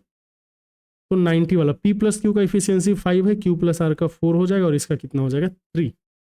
अगर इन सबको जोड़ोगे तो 2 times P plus Q plus R कितना आ रहा है 5 × 4 = 9 × 3 = 12। मतलब कि P plus Q plus R ये जो इफिशियंसी है कितना हो गया है 6। अब हम इंडिविजुअल इफिशियंसी भी निकाल सकते हैं यहाँ से, पी का, फिर क्यू का एंड आर का। अब बताओ पी का कितना होगा, क्यू प्लस आर 4 है तो पी कितना हो जाएगा 2, और आर प्लस पी 3 है तो क्यू कितना हो जाएगा 3, और पी प्लस क्यू 5 है तो आर कितना हो जाएगा 1। तो हमें सबका इफिशियंसी पता चल गया इंडिविजुअल। अब क्वेश्चन में दिया है कि एक्स जो है वो 5 times as efficient as P. तो यहाँ पे अगर हम X, Y and G, Z को लेके चले, एक्स जो है पी का 5 गुना इफिशियंट है, मतलब इसकी इफिशियंसी 10 हो गई। Y is 2/3 as efficient as Q, तो इसका 2/3 मतलब इसका इफिशियंसी 2 हो जाएगा, 3 का 2/3 हो जाएगा 2। और क्या बोला है कि जेड जो है वो 2.5 टाइम्स इफिशियंट है आर का, ये हो गया आपका 2.5। हमें बताना है कि नंबर ऑफ डेज कितना लगेगा इन लोगों को काम करने में। तो यहाँ पे X plus Y plus Z का वैल्यू कितना आ गया 14.5। अब आपको निकालना है टाइम, तो टाइम निकाल लो। 450 का डबल कितना हो जाएगा 900/29, तो 29 × 87, फिर 1.1/29 डेज। हमें पता चल गया 31 होल 1/29 डेज इस क्वेश्चन का सही आंसर है। समझ गए। तो फिर 29 × 87, 30 90 30, हाँ ठीक है। तो इस क्वेश्चन में थोड़ा सा कैलकुलेशन था, आपको क्या करना होता है इस टाइप के क्वेश्चन में, पहले गो में हम इसे स्किप कर देंगे। ठीक, चलिए आगे। अब ये जो था यहाँ पे आरबीई खत्म हो गया। आरबीई खत्म होने के बाद जो नेक्स्ट का नंबर है ये है आपका टेक्स्ट बुक का, और ये बहुत ही शानदार क्वेश्चंस इसके अंदर आपको मिलेंगे, क्योंकि ये है आपका टेक्स्ट बुक का वो पार्ट जिसको टॉपर्स ने सेलेक्ट किया है, हैंड पिक्ड बाई टॉपर्स। इसमें क्वेश्चंस अच्छे अच्छे मिलेंगे। चलिए अब हम इसका सॉल्यूशन करते हैं। इसमें जो पहला क्वेश्चन दिख रहा है कि x का वैल्यू है cosec theta minus sine theta and y का वैल्यू है sec theta minus cos theta. अगर आप ऑप्शंस देखोगे तो X square plus Y square है और कहीं कहीं X square into Y square भी है। तो अगर हम देखें एक्स स्क्वायर का वैल्यू कितना होगा, यहाँ से आपको मिलेगा cosec square theta plus sine square theta, इसमें तो कोई दिक्कत नहीं है। फिर 2 साइन थीटा कोसेक थीटा से आ जाएगा -2। ऐसे ही वाई स्क्वायर में आ रहा है sec square theta plus cos square theta -2। X square plus Y square हम कैलकुलेट करेंगे कितना आएगा, sine square plus cos square से 1 आएगा, -2 -4, तो ये -3 आ गया, प्लस ये आ रहा है आपका cosec square theta plus sec square theta. इधर से देखेंगे तो एक्स स्क्वायर जोड़ वाई स्क्वायर प्लस 3 का वैल्यू या तो हम cosec square plus sec square लिख सकते हैं, या फिर आपको पता होगा कि cosec square theta into sec plus sec square theta जो है यह cosec square theta into sec square theta भी होता है। अब ये कैसे होता है ये तो पता होना ही चाहिए, लेकिन फिर भी डाउट है। तो जो कोसेक स्क्वायर है इसको आप 1/sin स्क्वायर थीटा लिखिए और इसको लिखिए 1/cos स्क्वायर थीटा। जब इसको सिंप्लीफाई करेंगे तो डिनोमिनेटर में आएगा sine square theta cos square theta, numerator आएगा आपका cos square theta plus sine square theta. Cos square plus sine square 1 होता है, तो 1/sin square into cos square हो जाएगा आपका cosec square theta into sec square theta. ये बात समझ में आ गया। अब यहाँ पे देखेंगे कि X square into Y square को हमें लेकर आना है। देखो जब आप एक्स का वैल्यू निकाल रहे हो तो कॉसेक को अगर हम 1/sin लिखेंगे तो ये आ जाएगा 1 - sin square theta by sine theta, जो आ रहा है आपका cos square theta by sine theta. जैसे एक्स का वैल्यू आया है cos square theta by sine theta, वैसे ही वाई का वैल्यू जब हम सिंप्लीफाई करेंगे ये आ जाएगा आपका cos square theta by sine theta. X Y कितना आ रहा है, एक्स वाई का वैल्यू आ गया साइन थीटा कॉस थीटा, तो फिर एक्स स्क्वायर वाई स्क्वायर कितना होगा, ये होगा sine square theta cos square theta, ये भी सही है। तो जब आप इन दोनों का आप मल्टीप्लाई करोगे मतलब कि एक्स स्क्वायर वाई स्क्वायर को X square plus Y square plus 3 के साथ हम मल्टीप्लाई करेंगे तो sine square cosec square into sec square से मल्टीप्लाई होकर 1 बना लेगा, इसलिए इस क्वेश्चन का आंसर क्या आ जाएगा 1। आप देख रहे हो कि ये जो पेपर था हैंड पिक बाई टॉपर्स, इसका दूसरा क्वेश्चन ही ऐसा है, तो हमें क्या करना है इसको स्किप कर देना है सीधे सीधे। ये तो एक तरीका हो गया, ठीक। और जो दूसरा ऑप्शन आता है आपको कि वैल्यू पुट करके, तो आप वैल्यू पुट करके भी कर सकते हैं, लेकिन इसमें आपको हर एक ऑप्शन में ट्राई करना पड़ेगा, जो कि आई गेस लेंदी है। जब हम सिंप्लीफिकेशन इजीली कर ही सकते हैं तो फिर वैल्यू पुटिंग के पीछे हर एक क्वेश्चन में क्यों भागना। क्वेश्चन नंबर 5 देखेंगे तो x प्लस 1/x का वैल्यू दिया है और हमें x⁵ प्लस 1/x⁵ माइनस 6720 चाहिए। बात यहाँ पे ये है कि जब हम x⁵ प्लस 1/x⁵ कैलकुलेट करने जाएंगे तो आएगा कैसे। अनलाइक पावर 2 पावर 3 में जैसे स्क्वायर एंड क्यूब करते हैं उससे तो ये नहीं आने वाला है, लेकिन हमें इतना पता चल गया कि 5 का पावर को हम 2 + 3 लिख सकते हैं। तो मतलब जब x² प्लस 1/x² को हम x³ प्लस 1/x³ से मल्टीप्लाई करेंगे तो x⁵ प्लस 1/x⁵ तो आएगा, इसके अलावा x प्लस 1/x भी आ जाएगा, तो उसको हमने माइनस कर दिया, कोई दिक्कत नहीं। अब हमें x² प्लस 1/x² चाहिए, ये कितना हो जाएगा, ये स्क्वायर -2 हो जाएगा, ये 34 हो जाएगा, और x³ प्लस 1/x³ जब निकालने जाएंगे तो ये कितना हो जाएगा, a plus B whole cube -3 अभी इंटू a प्लस बी होता है, तो ये आ जाता है 6 का क्यूब -3 इंटू 6। तो 216 में से जब 18 जाएगा तो कितना आ जाएगा 198। बात समझ में आ गई। अब देख लेते हैं, इन दोनों को मल्टीप्लाई करना है ना, तो 1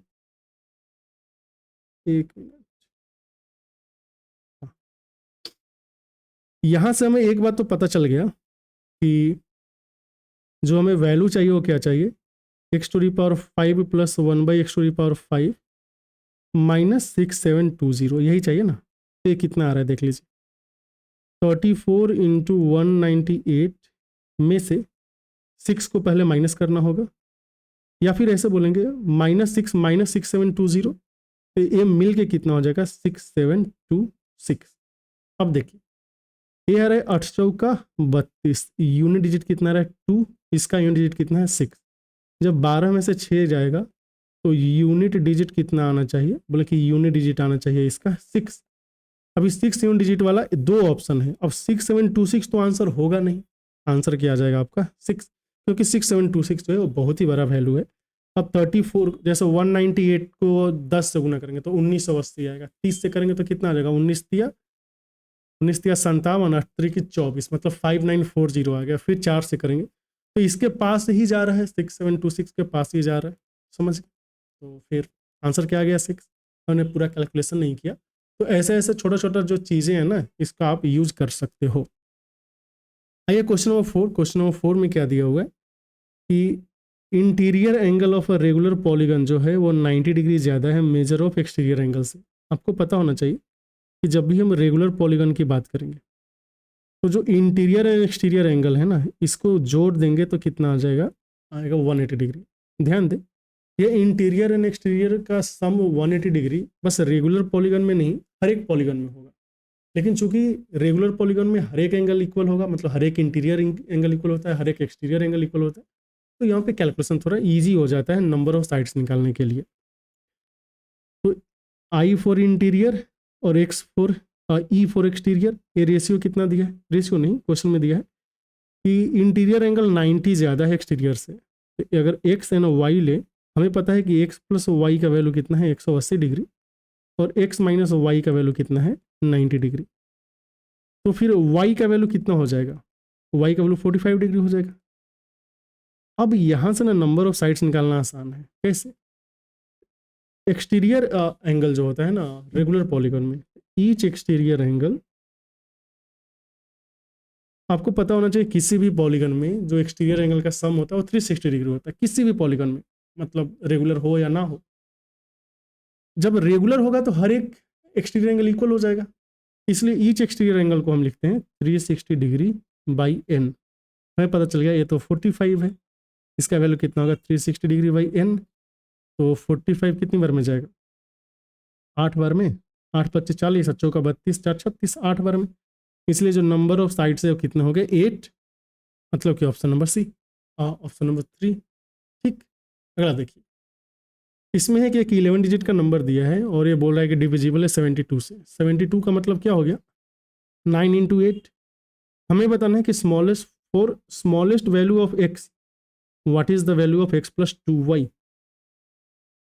ओके, तो हमें बताना है कि x प्लस 2y का स्मॉलेस्ट वैल्यू नहीं चाहिए, x के स्मॉलेस्ट वैल्यू के लिए x प्लस 2y क्या होगा। ओके, कोई बात नहीं। 8 से डिविजिबल होने के लिए लास्ट का जो 3 डिजिट है ना, ये इससे जो नंबर बनेगा वो 8 से डिविजिबल होना चाहिए, क्योंकि ये भी ठीक 87y है। अब 87y में y का कौन सा वैल्यू हम पुट करें कि यह 8 से डिविजिबल हो। अच्छा, ये होना चाहिए डिविजिबल बाई 8, डिविजिबल बाई 8। तो कितना हो जाएगा 10 से 80, फिर 72, मतलब 7 आ गया तो 72 होना चाहिए, मतलब कि ठीक। तो y का एक वैल्यू 2 पॉसिबल है यहाँ से, तो y का वैल्यू 2 पॉसिबल है, मतलब 872 आ गया ना। 8, एक मिनट, अरे सीरी भाई, सॉरी बहन, दीदी, जो भी है 872 है, इसको आप कैसे लिखेंगे, 8 गुना लिखेंगे तो 10 से 80, 109 आ गया। अब देखो y का क्या कोई और वैल्यू आप पुट कर पाओगे कि ये नंबर 8 से डिविजिबल है, बोले कि नहीं, क्योंकि इसके बाद का जो नंबर डिविजिबल होगा 8 से वो 880 हो जाएगा, और इसमें 7 तो 8 बन जाएगा। तो y का एक ही वैल्यू आया 2। जब y का वैल्यू 2 आया तो जो अपने पास जो नंबर है वो हो गया 79x 640 20872, 79x 640 20872। अभी इसका जो सम है वो डिविजिबल बाई 9 होना चाहिए। तो सम डिजिट कितना आ रहा है देखिए, सम ऑफ डिजिट्स देख लेते हैं। 7 9 16, 16 10 26, 2 28, 2 30 और 45, ये आ रहा है 45 प्लस एक्स। अभी एक्स का 2 वैल्यू पॉसिबल है, या तो 0 या तो 9, क्योंकि हमें जो सम ऑफ डिजिट है वो 9 से डिविजिबल चाहिए। अब क्वेश्चन में बोला था कि हमें एक्स का स्मॉलेस्ट वैल्यू पिक करना है, इसलिए हम एक्स का वैल्यू क्या पिक करेंगे 0। तो आपको जो चाहिए एक्स प्लस 2y, ये कितना हो गया 4। 4 का मतलब ऑप्शन नंबर ए। अब एक क्वेश्चन और इंटरेस्टिंग कब हो सकता था, और इंटरेस्टिंग तब होता जब ये जो y है ना, y का एक से ज़्यादा पॉसिबल वैल्यूज होता। तो इसमें जो टोटल कॉम्बिनेशंस है, कॉम्बिनेशंस जो आपका वो भी इंक्रीज होता, तो क्वेश्चन थोड़ा ज़्यादा इंटरेस्टिंग है ना। 7 नंबर क्वेश्चन अगर आप देखेंगे तो इसमें है कि एलसीएम ऑफ दो पॉजिटिव नंबर जो 28 टाइम्स है एचसीएफ का, एचसीएफ नंबर्स का कितना है 5। अगर नंबर्स का एचसीएफ 5 है तो जो नंबर्स है ना वो 5 के मल्टीपल में हम अज्यूम करेंगे। एक आएगा 5A, दूसरा आएगा 5B। चूंकि 5 एचसीएफ है तो हमें ए इंश्योर करना पड़ेगा कि ए एंड बी में और भी कुछ एक्स्ट्रा कॉमन ना आए। ठीक, अब एलसीएम कितना है क्वेश्चन के अकॉर्डिंग एचसीएफ का 28 टाइम्स मतलब 140 हो गया। आपको पता होगा कि दो नंबर के केस में एलसीएम इंटू एचसीएफ जो होता है वो प्रोडक्ट ऑफ नंबर्स के बराबर होता है, प्रोडक्ट ऑफ नंबर्स। हाँ ठीक है, इतना तो होता ही है। वैसे हमें क्वेश्चन में निकालना क्या है कि अगर डिफरेंस बिटवीन नंबर्स 15 है तो हमें सम ऑफ टू नंबर्स निकालना है। तो देखेंगे तो 140 गुना 5 जो है ना ये आ जाएगा आपका 25 AB। 5 से 5 बार में, 5 से 28 बार में, तो ए बी का वैल्यू कितना आ गया 28। हमें पता है कि जो ए एंड बी है इसका प्रोडक्ट 28 है। क्वेश्चन में जैसा कि दिया है कि नंबर्स का डिफरेंस मतलब 5A माइनस 5B कितना है 15, तो A माइनस बी कितना आ गया 3। अब दो संख्या के बीच का डिफरेंस 3 है एंड प्रोडक्ट कितना है आपका 28। तो एक जो संख्या है या नंबर है 7 हो जाएगा, दूसरा कितना हो जाएगा 4। अगर एक नंबर 7 है दूसरा नंबर 4 है तो आपको जो चाहिए सम, सम कितना होगा, ध्यान दें सम 5 टाइम्स A प्लस बी हो जाएगा। तो 11 पचे कितना आ गया 55। इस क्वेश्चन का जो आंसर आना है वो कितना आना है, ऑप्शन नंबर क्या हो जाएगा, ए वाला 1। समझ पाए, आगे चलिए। यह क्वेश्चन नंबर 8। इसमें बोला है कि एक वायर है जिसको हमने सर्कल के फॉर्म में बेंड किया है, तो उसका सरकमफेरेंस है 132 centimetre. Perimeter of circle and square same है and ratio of side of square and radius of circle आपको बताना। तो अगर सर्कल का पेरीमीटर है तो 2 इंटू 22/7 इंटू आर का वैल्यू होगा 132, 44 TI 3 बार में ना, आर का वैल्यू कितना आ गया 21। यहाँ से तो पता चल गया। अब जो है 4A का वैल्यू कितना है 132, ए का वैल्यू कितना हो जाएगा 4×12 4×12 33 हो जाएगा। हमें क्या चाहिए, साइड एंड रेडियस। तो 33:21 जिसे बोल सकते हैं 11:7। 11:7 ऑप्शन है ऑप्शन नंबर 2। अगला देखेंगे, इसमें है कि A³ प्लस A-1 का वैल्यू 0 है। A³ प्लस A-1 का वैल्यू 0 है। हमें चाहिए A⁶ plus A⁴ minus plus A-2। अब एक तरीका आपके दिमाग में आएगा कि अच्छा अगर हम पहले को A³ से मल्टीप्लाई कर दें, जो इक्वेशन है उसको A³ से मल्टीप्लाई कर दें तो A⁶ हो जाएगा, A कितना हो जाएगा A⁴ हो जाएगा, यहाँ पे A³ हो जाएगा एंड वैल्यू क्या हो जाएगा 0। ये 1 है ये 2 है।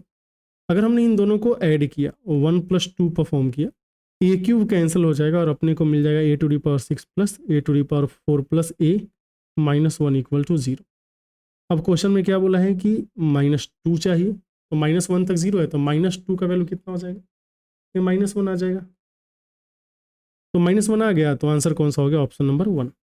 तो कभी कभी इस टाइप के जब क्वेश्चंस आएंगे तो आपको थोड़ा सा आराम करके सोचना है कि कहीं कोई चीज़ मल्टीप्लाई करके हम आंसर तक तो नहीं पहुंच सकते हैं। आंसर में जो एक्सप्रेशन दिया है क्वेश्चन में वहां तक तो नहीं पहुंच पाएंगे।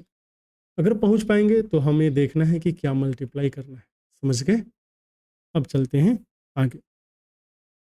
ये है क्वेश्चन नंबर 11 और 11 में क्यों हमने लिया, चलिए ठीक है। 3 cosec थीटा का वैल्यू कितना है 5, तो यहाँ से cosec थीटा कितना हो गया 5/3 है। हालांकि ये क्वेश्चंस तो बताने लायक है ही नहीं, इतना ईजी है। अब यहाँ पे कितना है cosec थीटा हो गया तो 2 sin थीटा, sin थीटा कितना हो जाएगा 4/5, 4/5 नहीं 3/5। cot थीटा 3 इंटू, अब ये देखिए ये तो h है, ये है आपका p, cot थीटा कितना हो जाएगा b/p मतलब ये आ जाएगा 4/3, नीचे है 4, tan थीटा कितना हो जाएगा 3/4 -2, cos थीटा कितना हो जाएगा 4/5, यही ना, तो 4 से 4 चला जाएगा, यहाँ पे 3 से 3 चला जाएगा, ऊपर कितना आ गया 6/5 + 4 मतलब ऊपर आ गया कितना 26/5 नीचे कितना आ गया 3 माइनस 8/5, तो 15 में से 8 गया 7, 26/7, तो 7 या 21, 5 26, 3 होल 5/7। क्वेश्चन नंबर 12 में है कि एक इंसान जो है इलेक्ट्रिक बाइक से जाता है जब 12 किलोमीटर पर आवर से, तो ऑफिस पहुंचता है 10 बजे।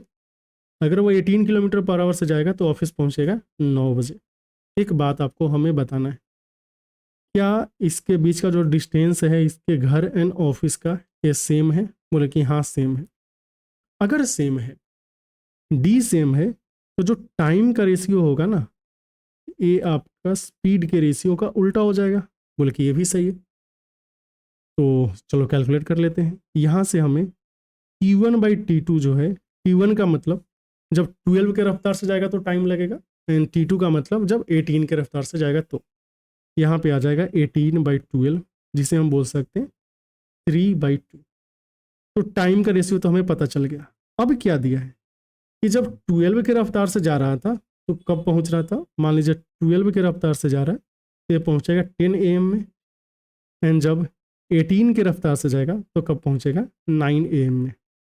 क्या इसके बीच का जो डिफरेंस है, डिफरेंस 1 आवर का आ रहा है? बोले कि आ रहा है।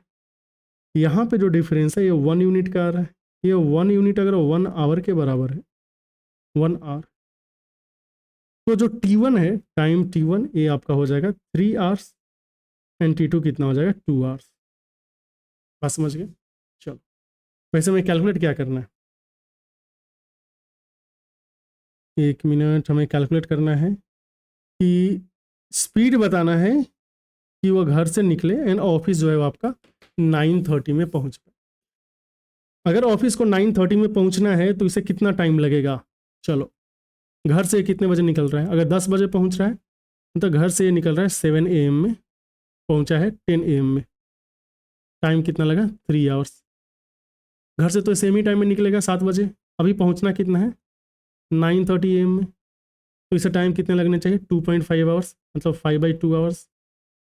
अगेन डिस्टेंस सेम है, तो स्पीड का रेशियो जो है वो टाइम के रेशियो के उल्टा हो जाएगा, है ना।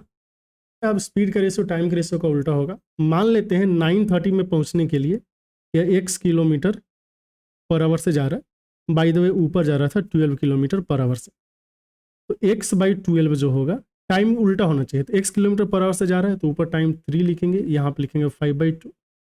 तो ये कितना हो रहा है? यहाँ से x का वैल्यू देख लीजिए, x इक्वल टू 12 या 36 गुना 72, 72 को 5 से करेंगे तो 14×5 = 70, एंड 4 20, 14.4 किलोमीटर पर आवर आ रहा है। 14.4 ऑप्शन में है, तो इसका आंसर आ गया ऑप्शन नंबर 4। तो उम्मीद करते हैं ये चीज़ आप समझ पाए होंगे। यहाँ पे हमने बस रेशियो का यूज़ किया है, रेशियो का यूज़ करके क्वेश्चन को ईजिली सॉल्व कर लिया। अब एक क्वेश्चन नंबर 13 है। 13 में हमें क्या दिया हुआ है कि a + b + c का वैल्यू है a² + b² + c² है, aq + bq + cq है, एंड a⁴ + b⁴ + c⁴ चाहिए। अब हमें ये बताइए कि a⁴ + b⁴ + c⁴ कैलकुलेट कैसे करेंगे। अगर हम a² जोड़ b² जोड़ c² का होल स्क्वायर कर लें तो अपने को मिल जाएगा a⁴ + b⁴ + c⁴ ये हमें चाहिए।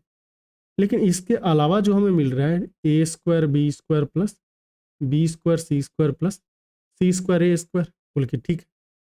अभी हमें इसका वैल्यू चाहिए होगा, ए कैसे आएगा। फिर आपको लगेगा कि अगर हम AB + BC + CA का होल स्क्वायर कर लें तो अपने को मिल जाएगा a² b² + b² c² + c² a², जो हमें चाहिए मिल रहा है। लेकिन इसके अलावा जो आपको मिलेगा, ये मिलेगा 2 times ABC a + b + c। अब देखिए आपको क्या क्या पता है। a + b + c का वैल्यू तो हमें पता है, यहाँ पे a² + b² + c² का वैल्यू पता था। मतलब कि जो नेक्स्ट हमारा टारगेट है वो है AB + BC + CA का वैल्यू निकालना, जो कि बड़ी बात नहीं है, हम निकाल लेंगे। और एक जो हमारा टारगेट है ABC का वैल्यू निकालना, तो कैसे निकालेंगे। अब एक बात बताओ, अगर आप a + b + c का होल स्क्वायर कर रहे हो, चलो ठीक है इधर आ जाते हैं। यहाँ से अगर हम a + b + c का होल स्क्वायर करेंगे तो क्या ये a² जोड़ b² जोड़ c² के साथ में plus 2 times AB + BC + CA नहीं देगा, बल्कि देगा। तो यहाँ से कितना आ गया 1 equal to 2 plus 2 times a b plus b c plus c a. And आपको जो चाहिए था a b plus b c plus c a, इसका वैल्यू कितना आ गया -1/2। एक वैल्यू तो हमें मिल गया a b plus b c plus c a का, तो मिल गया ना, इसका है -1/2। दूसरा वैल्यू जो हमें चाहिए वो क्या चाहिए, ए बी सी चाहिए। अब ए बी सी का वैल्यू कैसे निकालेंगे, तो इसके लिए कोई बड़ी बात नहीं है। अब हम चलेंगे एक और जो फॉर्मूला आपके पास होगा कि a cube plus b cube plus c cube minus 3abc का वैल्यू कितना होता है। ये होता है a plus b plus c, a plus b plus c तो 1 है, इसके साथ आता है ए square plus B square plus सी स्क्वायर, इसका वैल्यू 2 है। फिर आता है minus a b plus b c plus c, इसका वैल्यू कितना है -1/2, ये 1/2 हो गया। ये वैल्यू कितना आ गया है 5/2। ठीक है, अब a cube plus b cube plus c cube का वैल्यू कितना था 3, 3 में से 5/2 जाएगा, कितना हो जाएगा 6 में से 5/2 जाएगा, तो 1/2 आ गया ना। यहाँ से हमें पता चल गया कि ए बी सी का वैल्यू कितना है 1/6। अब देखो अपने को जो जो वैल्यू चाहिए थे ना वो वैल्यू अपने पास आ गए हैं। ए बी सी का वैल्यू 1/6 है, a b plus b c plus c a का वैल्यू है -1/2। तो यहाँ से जो फर्दर कैलकुलेशन होगा ये कैसे आ जाएगा, -1/2 का square 1/4 equal to A square plus, अच्छा ये जो है ना, 1 मिनट, इसको हम फर्दर एक नया पेज लेके कर लेते हैं, नया पेज, और हॉरिजॉन्टल की जगह आएगा वर्टिकल, तब आप दोनों देख सकते हैं आराम से। हाँ,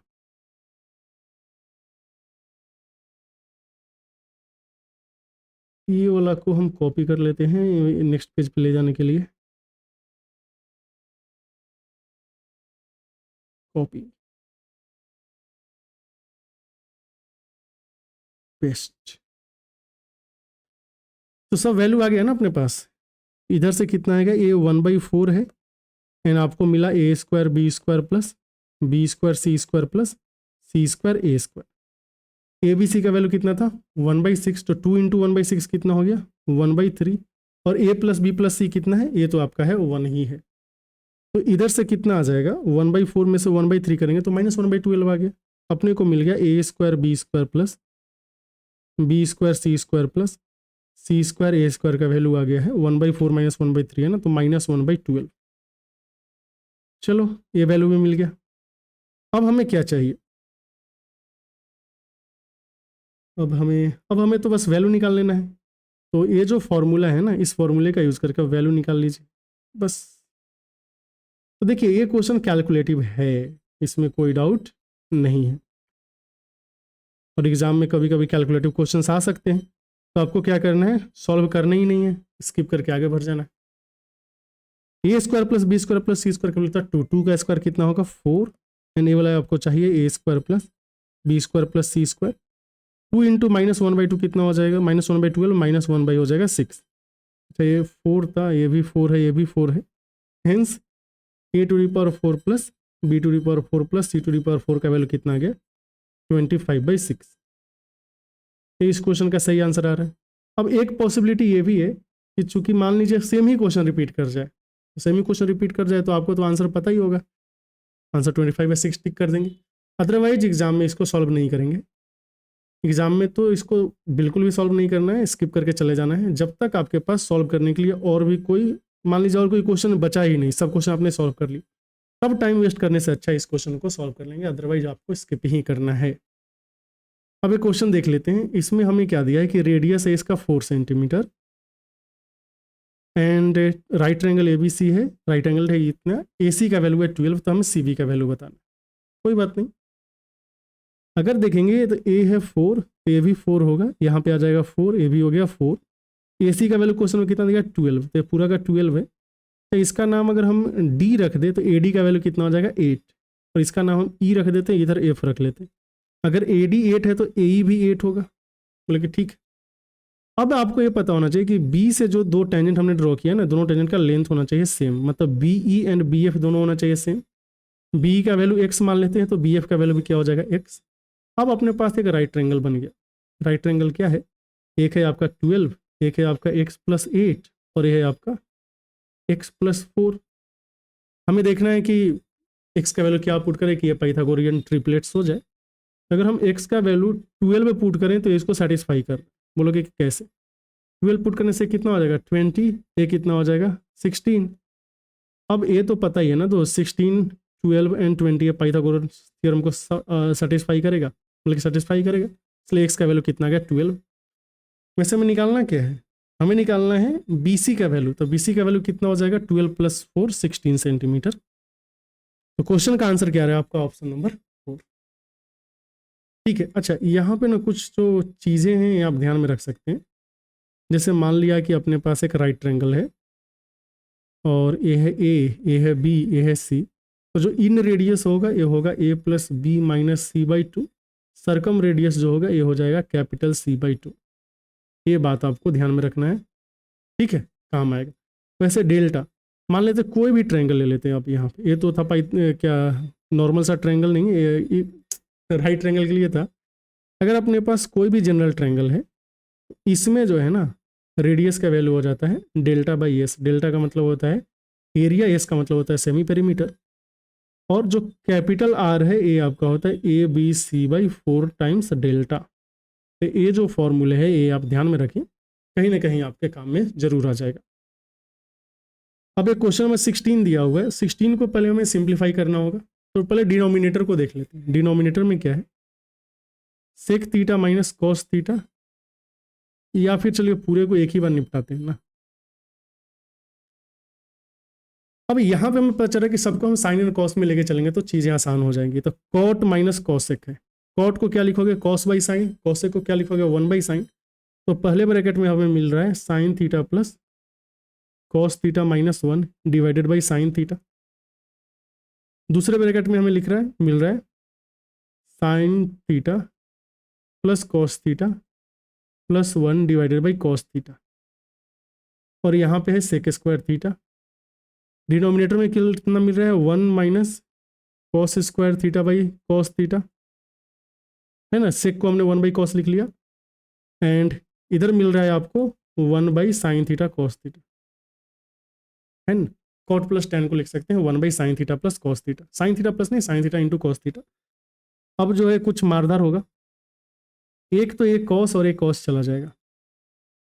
चलो ऊपर सिंप्लीफाई करते हैं, sign theta plus cos theta +1 and -1 करेंगे, ये अपने को मिलेगा sign theta plus cos theta का होल स्क्वायर -1। नीचे कितना आ रहा है, ये वाला साइन थीटा एक नीचे आ जाएगा, 1 - कॉस स्क्वायर थीटा से क्या होगा साइन स्क्वायर थीटा आएगा, सेक स्क्वायर थीटा नीचे क्या बन के आएगा कॉस स्क्वायर थीटा बन के आएगा, एंड इसका जो डिनोमिनेटर है इसमें अपने पास क्या है साइन थीटा कॉस थीटा। समझ रहे हो बात, एक साइन थीटा जाएगा एक कॉस थीटा जाएगा, तो अभी अपने पास क्या बचा है cos square theta sine theta.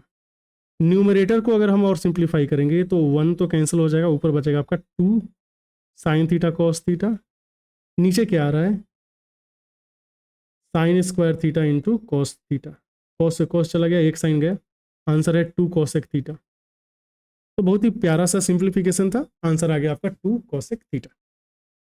आगे चलिए,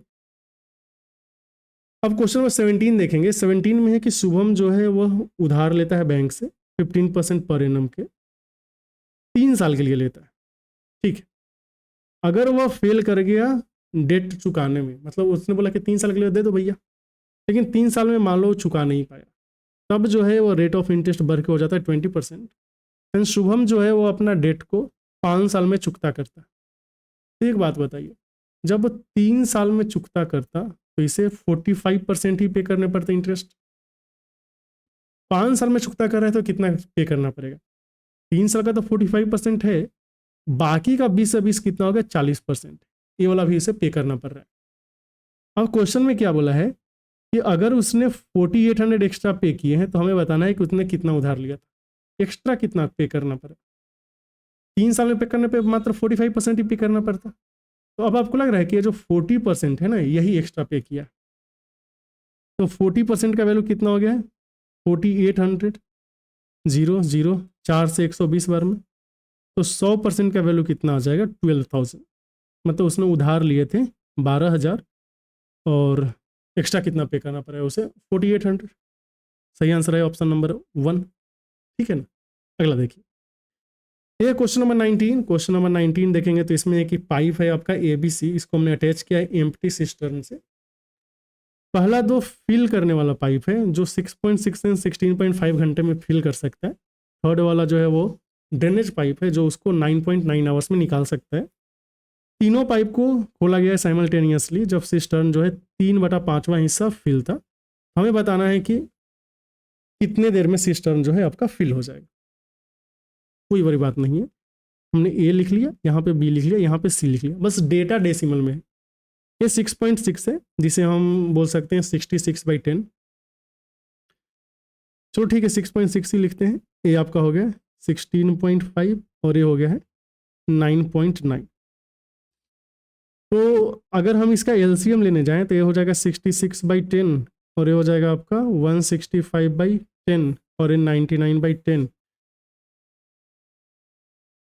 और बेसिकली 99 जो है वो तीनों से कट रहा है, तो टोटल जो कैपेसिटी है 99 चलेगा। तो C का इफिशियंसी 10 हो जाएगा, इसका कितना हो जाएगा 16 छक्के 96 तो 6 हो जाएगा। और यहाँ पे कितना हो जाएगा 15 छक्के 90 और 90 90 90 99, तो ये आ गया आपका 15। हमें तीनों का इफिशियंसी पता चल गया। चूंकि C जो है आपका ड्रेनेज पाइप है तो ये हो जाएगा आपका कितना माइनस के साथ।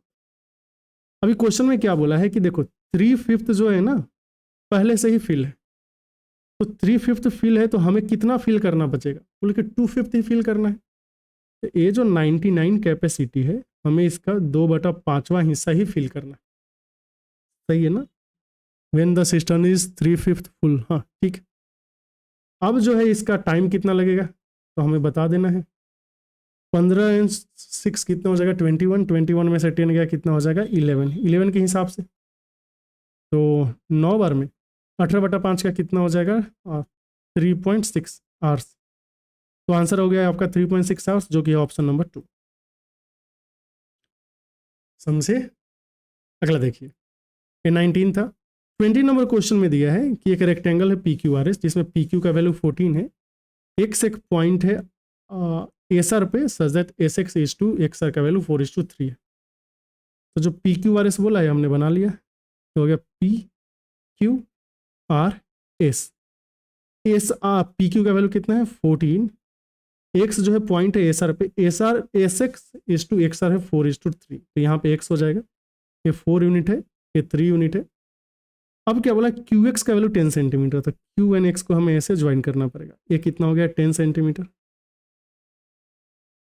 And if PXQ equal to A, angle PXQ ये वाला एंगल कितना दिया है A, XPQ ये एंगल कितना है B, एंड XQP ये वाला है C।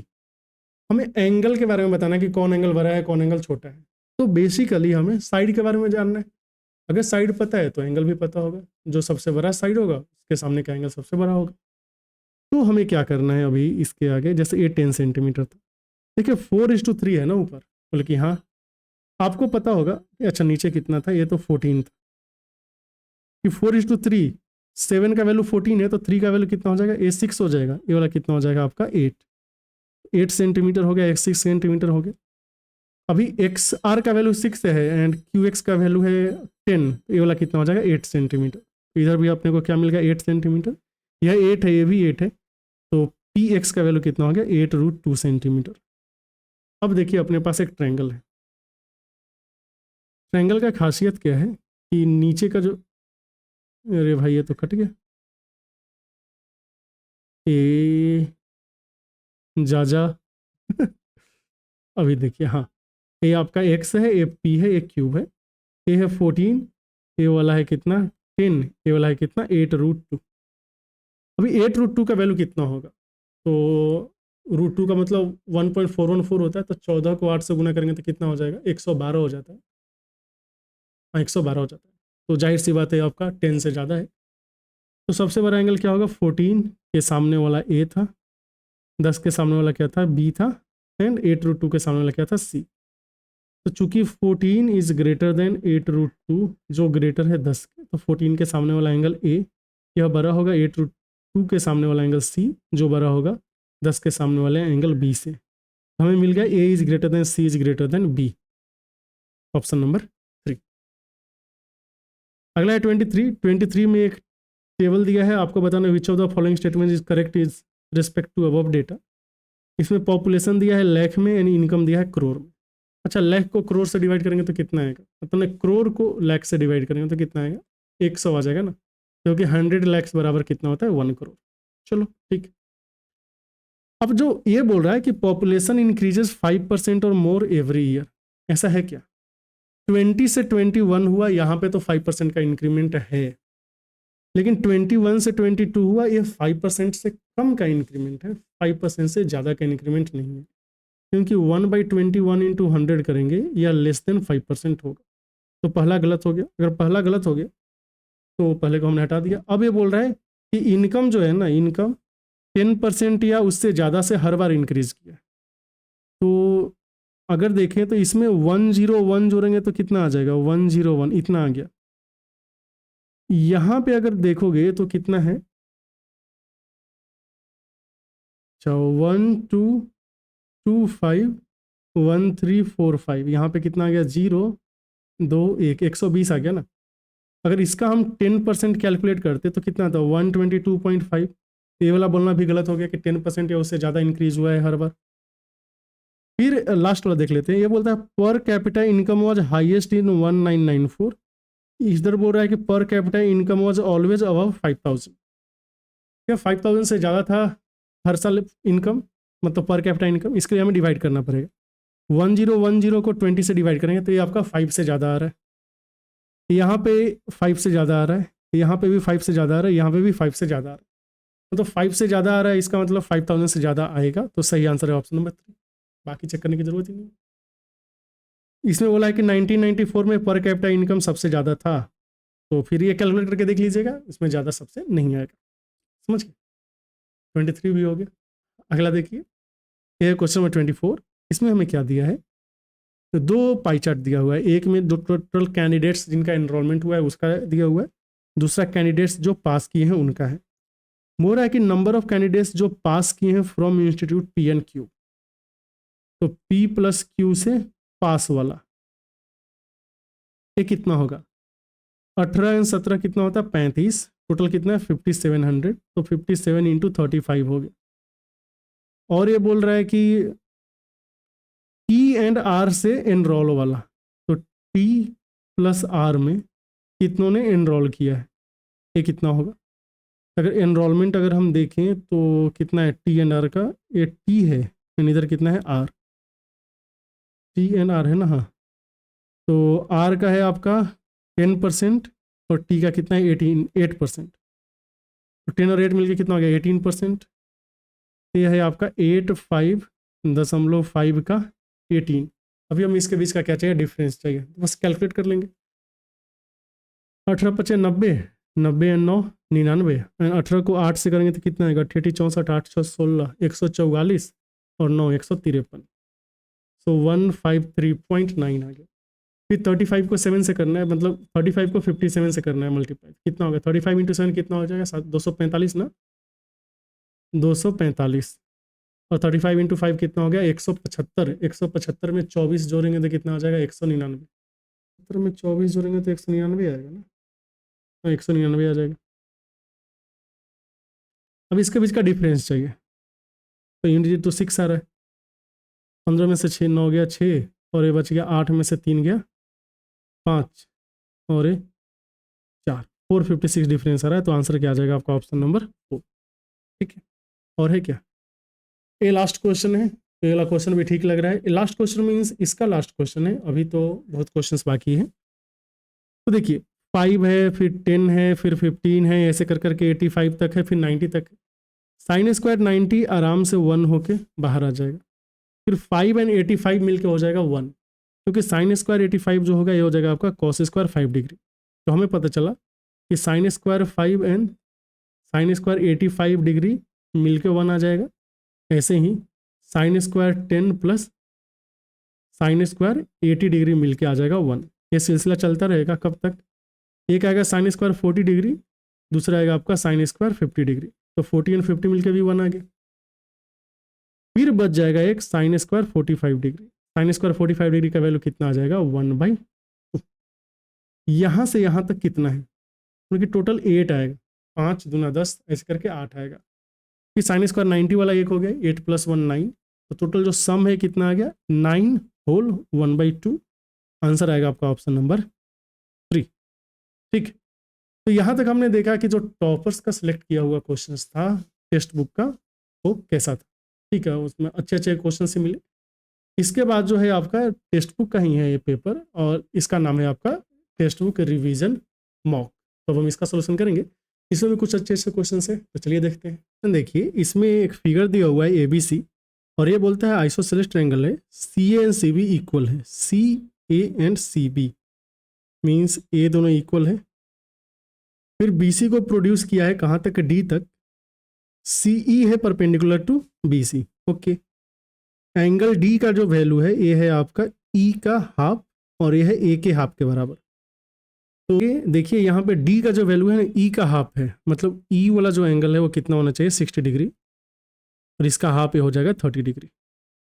अब half of E half of A के बराबर भी है, तो यहाँ पे भी एंगल कितना होगा 60 डिग्री, ये 60 है, तो ये वाला एंगल भी हो जाएगा आपका 60 डिग्री। हमें चाहिए ACD मतलब बाहर का एंगल इन दोनों के सम के बराबर होगा, तो 120 डिग्री। ये आंसर हो गया ऑप्शन नंबर 2। इसमें देखिए क्वेश्चन नंबर 12 जो है ना, इसमें है कि 30 डिग्री पॉपुलेशन जो है सिटी का 30 डिग्री पीपल जो है उनको वैक्सीनेशन हुआ है कोविड-19 का जून में। जो बच गए उसके 50% का हुआ जुलाई में, एंड उसके बाद भी जो बच गए उसके 20% का हुआ अगस्त में। इसके अलावा 84,000 लोग बच गए। तो हमें बताना है पॉपुलेशन ऑफ सिटी क्या था। Everyone is town is eligible for vaccination, मतलब कोई बच्चा नहीं है। कैसे करेंगे, तो देखिए कोई बड़ी बात है नहीं। अगर मान लीजिए पहले जून में 30% लोगों का वैक्सीनेशन हो गया, तो बचे कितने होंगे, बोले कि 70%, मतलब 7/10 लोग बच गए। फिर ये जो 7/10 बचे उसके 50% का हो गया जुलाई में, 50% का जुलाई में हो गया, तो फिर से 50% बचेंगे 1/2। अब जो बाकी बचे हुए लोग थे उसका 20% का अगस्त में हो गया, 20% का हो गया, तो बचा कितना 80%। 80% का मतलब 4/5 बच गए। अब ये जो टोटल बचे हुए लोग हैं यही है 8 4 1 2 3, तो 7×28 या 84 3000 हो गया। 1 यूनिट का वैल्यू कितना होगा 5 × 10, मतलब 3 पे 1 2 3 जीरो था और 2 जीरो और आ जाएगा, कितना आ गया 3 लाख। कहीं दाएं सैकड़ा हजार 10,000 लाख, 3 लाख आंसर आ रहा है, जो कि होगा ऑप्शन नंबर 3। तो कोई बड़ी बात इस टाइप के क्वेश्चन में होती नहीं है। आपको ये ध्यान रखना है कि रिमेनिंग दिया हुआ है कि नहीं। अगर रिमेनिंग नहीं दिया हुआ है तो चीज़ें अलग होगी, तब हम परसेंटेज को ऐड करेंगे। अगर ये रिमेनिंग दिया हुआ है तो जो सक्सेसिव होता है ना, सक्सेसिव का केस लेकर हम क्वेश्चन को निपटा देंगे। ये जो 13 नंबर है इसमें है कि करेंट एवरेज ऑफ एक फैमिली ऑफ 5 मेंबर्स है 24। यहाँ पे नंबर है और यहाँ पे क्या है एवरेज है। टोटल कितने लोग हैं 5 लोग हैं, इनका एवरेज कितना है 24 ईयर्स। बोलता है कि जो प्रेजेंट एज ऑफ यंगेस्ट, जो सबसे छोटा बच्चा है वो है 8 ईयर्स का। आपको एवरेज एज ऑफ फैमिली बताना है just before birth of youngest member. अच्छा, यंगेस्ट मेंबर का मतलब है कि हमें 8 साल पहले जाना पड़ेगा। अगर हम 8 साल पहले जा रहे हैं, हर एक इंसान का जो एज है वो 8 साल कमेगा। अगर हर एक इंसान का एज 8 साल कमेगा तो जो फैमिली ऑफ 5 है ना, इसका एवरेज हो जाएगा आपका कितना 16 ईयर्स। तो चलो ठीक है, अभी 16 ईयर्स में जो बच्चा है ना वो नया नया जन्म लिया, तो उसका एज तो 0 होगा। अब यहाँ पे सम कितना होगा, चूंकि 5 मेंबर का एवरेज 16 है तो सम हो जाएगा आपका 80 ईयर्स। लेकिन बच्चा का जन्म होने से पहले, जस्ट पहले भी इनका सम 80 ईयर्स ही था। लेकिन अभी मेंबर कितने थे, मेंबर बोलेंगे कि 4 ही रहेंगे, क्योंकि बच्चा तो अभी पैदा हुआ ही नहीं है। तो 80 को जब आप 4 से डिवाइड करेंगे तो आंसर कितना आ जाएगा 20 ईयर्स। इसका मतलब जन्म से जस्ट पहले उस फैमिली का जो एवरेज था वो कितना था 20 ईयर्स। क्वेश्चन नंबर 8 देखेंगे तो इसमें 5 डिजिट एक नंबर है, ये बोला है कि 3 and 77 से डिविजिबल है। अगर 3 and 77 से डिविजिबल है तो एलसीएम ऑफ 3 and 77 कितना हो जाएगा, बोल के 3 and 77 का एलसीएम हो जाएगा 231। अब ये नंबर को 231 से हमें डिवाइड करना है। 284 XY है, यहाँ पे हमने 0 and 0 अज्यूम कर लिया, ये हो गया 231 से डिविजिबल होना चाहिए। फिर हमें सारी चीज़ें पता चल जाएंगी। 8x - y निकालना है वो भी निकल जाएगा। एक बार में करेंगे तो 231 आएगा, यहाँ से कितना आ गया 53। 50, 2 बार में करेंगे तो 462 आ जाएगा, 10 में से 2 गया 8, और ये बच गया आपका 12 में से 6 गया 6, 68 हो गया 680। क्या 3 बार में जाएगा? बोले कि नहीं, 63 नहीं जाएगा। क्या बात कर रहे हो? हाँ, 3 टाइम्स में अगर हम लेकर जाएं तो हो जाएगा 3 तिहाई 9, तो माफ़ कीजिएगा यहाँ पे 3 हो जाएगा, और ये 3 तिहाई 9 और 2 तिहाई 6। हमें पता चल रहा है कि अगर ये 683 की जगह 680 की जगह 693 होता तब ये कैंसिल हो जाता कंप्लीटली। यहाँ पे जो डिफरेंस है कितने का आ रहा है? 13 यूनिट का आ रहा है। तो 13 यूनिट का मतलब है कि ये जो एक्स वाई है ना, इसका वैल्यू 0 नहीं 13 होना चाहिए था। अगर एक्स वाई का वैल्यू 13 होता तो यहाँ पे 80 की जगह 93 आता, 93 होता तो ऊपर नीचे कैंसिल हो जाता, बस यही बात। अगर एक्स वाई का वैल्यू 13 है तो आपको क्या चाहिए? 8x माइनस वाई चाहिए ना। 8x माइनस वाई का वैल्यू कितना हो गया? 5। आंसर क्या है? Option number 3। अगला देखिए, यह क्वेश्चन नंबर 3, इसमें इक्विलेटर ट्रायंगल बनाया गया है, triangle BOC inside square ABCD। मतलब अपने पास एक स्क्वायर है ABCD, ABCD, इसके अंदर इक्विलेटर ट्रायंगल बनाया गया है, तो ऐसे करके बना दिया हमने। चलो, नाम क्या है? BOC, यहाँ पे हो गया O। अब बोला है कि AOD का वैल्यू कितना है? 2 थीटा। ये बी, एक मिनट, ट्रायंगल का नाम क्या है? BOC है ना, तो यहाँ पे ABCD लिख लिया। इसके बाद बोल रहा है कि AOD है ना, वो 2 थीटा है, तो ए को O से मिलाना है, फिर इसको D से मिलाना है। ये एंगल कितना है? 2 थीटा। हमें क्या बताना है? tan थीटा का वैल्यू क्या होगा? कोई बात नहीं, देखिए ये वाला एंगल कितना है? 60 डिग्री। अच्छा, आपको पता होना चाहिए जो साइड है ना सब बराबर होगा। ए है तो ए भी ए, ए भी ए, ए भी ए, ए। इधर एंगल कितना हो जाएगा? ये एंगल है 30 डिग्री। क्योंकि ये दोनों आपस में साइड बराबर है तो इसके सामने वाला एंगल कितना है? ये 30 डिग्री, और इसके सामने वाला एंगल ए, ये दोनों एंगल आपस में क्या होगा? बराबर होगा, बल्कि ये भी सही है। अब एक बात बताओ, आपको पता होना चाहिए कि ये दोनों साइड भी आपस में बराबर ही होंगे, बोल के होने तो चाहिए, बिल्कुल होंगे। अगर ये 2 थीटा है, ये वाला एंगल कितना होगा? बोले कि इधर का एंगल होगा 90 डिग्री माइनस थीटा, ये वाला भी एंगल हो जाएगा आपका 90 डिग्री माइनस थीटा।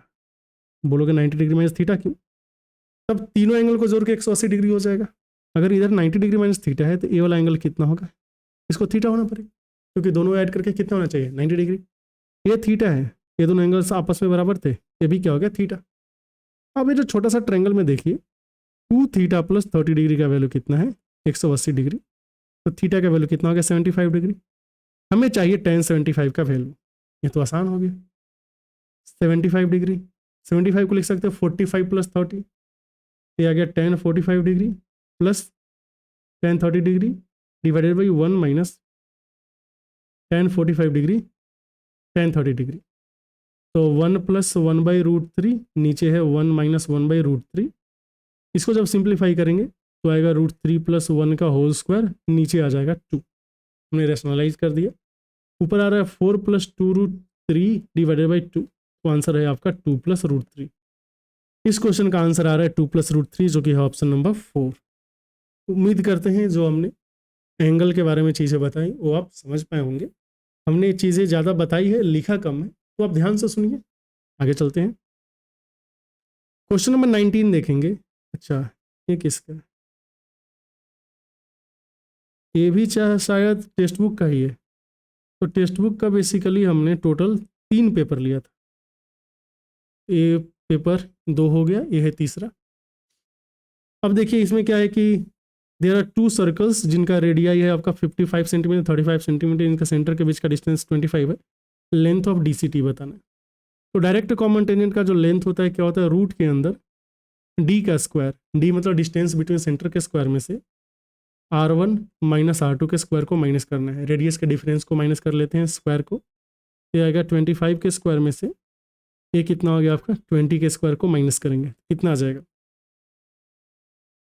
इधर आ गया आपका 45 गुना 5, तो 5 से 15 आ गया ना, 15 सेंटीमीटर आ गया। आंसर क्या आपका? Option number 4। अगर यही TCT होता तो TCT का जो लेंथ होता है ये d के स्क्वायर में से रेडियस के सम के स्क्वायर को माइनस करते हैं। तो ये 2 चीज़ें आपको पता होनी चाहिए, ठीक है। इसके अलावा अगर कुछ जानना चाहें तो देख लीजिए। एक स्पेशल केस होता है, जैसे मान लीजिए कि अगर दो सर्कल एक दूसरे को ऐसे टच करते हैं, दोनों टेंजेंशियल है। अब यहाँ पे हमने क्या लिख लिया, ADCT, इसका रेडियस मान लेते हैं R1, इसका रेडियस मान लेते हैं R2। अब जो DCT का लेंथ होगा, ये DCT ही है ना, ये क्या होगा, चूंकि दोनों टच कर रहा है तो सेंटर के बीच का डिस्टेंस कितना होगा, R1 एंड R2। अब ये आ जाता है आपका 2√R1R2। ये चीज़ आप ध्यान में रखेंगे, समझ गए। एक और जो चीज़ है वो क्या होता है कि ये मान लीजिए ऐसा सर्कल है, मतलब एक लाइन है, एक लाइन को 3 सर्कल टच कर, एक बड़ा सर्कल, एक और ऐसे करके बड़ा सर्कल, और बीच में है ना हमने एक छोटा सा ऐसे सर्कल ले लिया, ये भी टच कर रहा है। ध्यान दें लाइन को भी टच करेगा। इसका मान लेते हैं R1, इसका मान लेते हैं R2, और इसका जो रेडियस है स्मॉल r मान लेते हैं। तो जो रिजल्ट याद रखना है, 1/√r का वैल्यू होता है 1/√R1 प्लस 1/√R2। इतना सारा डेटा आप याद रख सकते हैं, एग्जाम में आने से डायरेक्टली कर लेंगे। आगे देखेंगे, इसमें है कि दो पर्सन है A एंड B, काम को 60 डेज एंड 40 डेज में कर सकते हैं। उन्होंने काम करना स्टार्ट किया, लेकिन आफ्टर सम टाइम, कुछ दिन के बाद ए छोड़ दिया एंड बी ने बाकी काम को 10 दिन में कर लिया। हमें बताना है कितने दिन के बाद ए ने काम छोड़ा है। इस टाइप का क्वेश्चन आपने देख लिया होगा। यह ए है, ए बी है, ए काम को 60 डेज में करता, बी 40 डेज में। जो टोटल काम है इन दोनों का हम LCM ले लेंगे, तो टोटल वर्क हो जाएगा आपका 120। ए का इफिशियंसी 2 हो गया, बी का कितना हो गया, 3 हो गया। अब 120 काम करना है।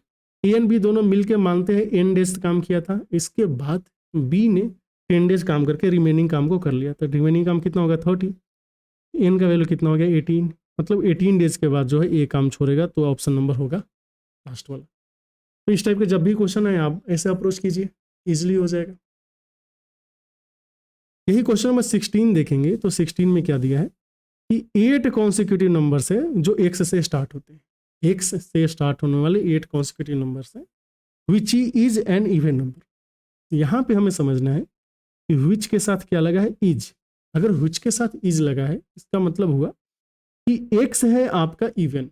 अगर विच आर इवन होता तो जो कॉन्सिक्यूटिव नंबर्स है ना वो भी क्या होते, इवन। बात समझ में आ गई। तो एक्स 8 है तो एक एक्स प्लस 1 होगा, एक्स प्लस 2 होगा, एक्स प्लस 3 होगा, एक्स प्लस 4 होगा, एक्स प्लस 5 होगा, एक्स प्लस 6 होगा, एक्स प्लस 7 होगा। ये टोटल 8 कॉन्सिक्यूटिव नंबर्स हो गए। ध्यान दे इसमें एक्स क्या है, ए वाला है आपका इवन, तो ऑल्टरनेट में इवन ऑड हो जाएगा। अब दिया है कि out of this 8 if difference between sum of 4 consecutive odd numbers, 4 consecutive odd number, एक ऑड ए हो गया, 2 हो गया, 3 हो गया, ए 4 हो गया, ये ऑड है। तो इसका जो सम ऑफ ऑड नंबर्स जो हुआ ये क्या हो गया, 4 है ना, तो 4x तो आएगा ही, फिर 1 4 5 9 7 16, 7 5 12 3 15 16, 4x प्लस 16 आ गया।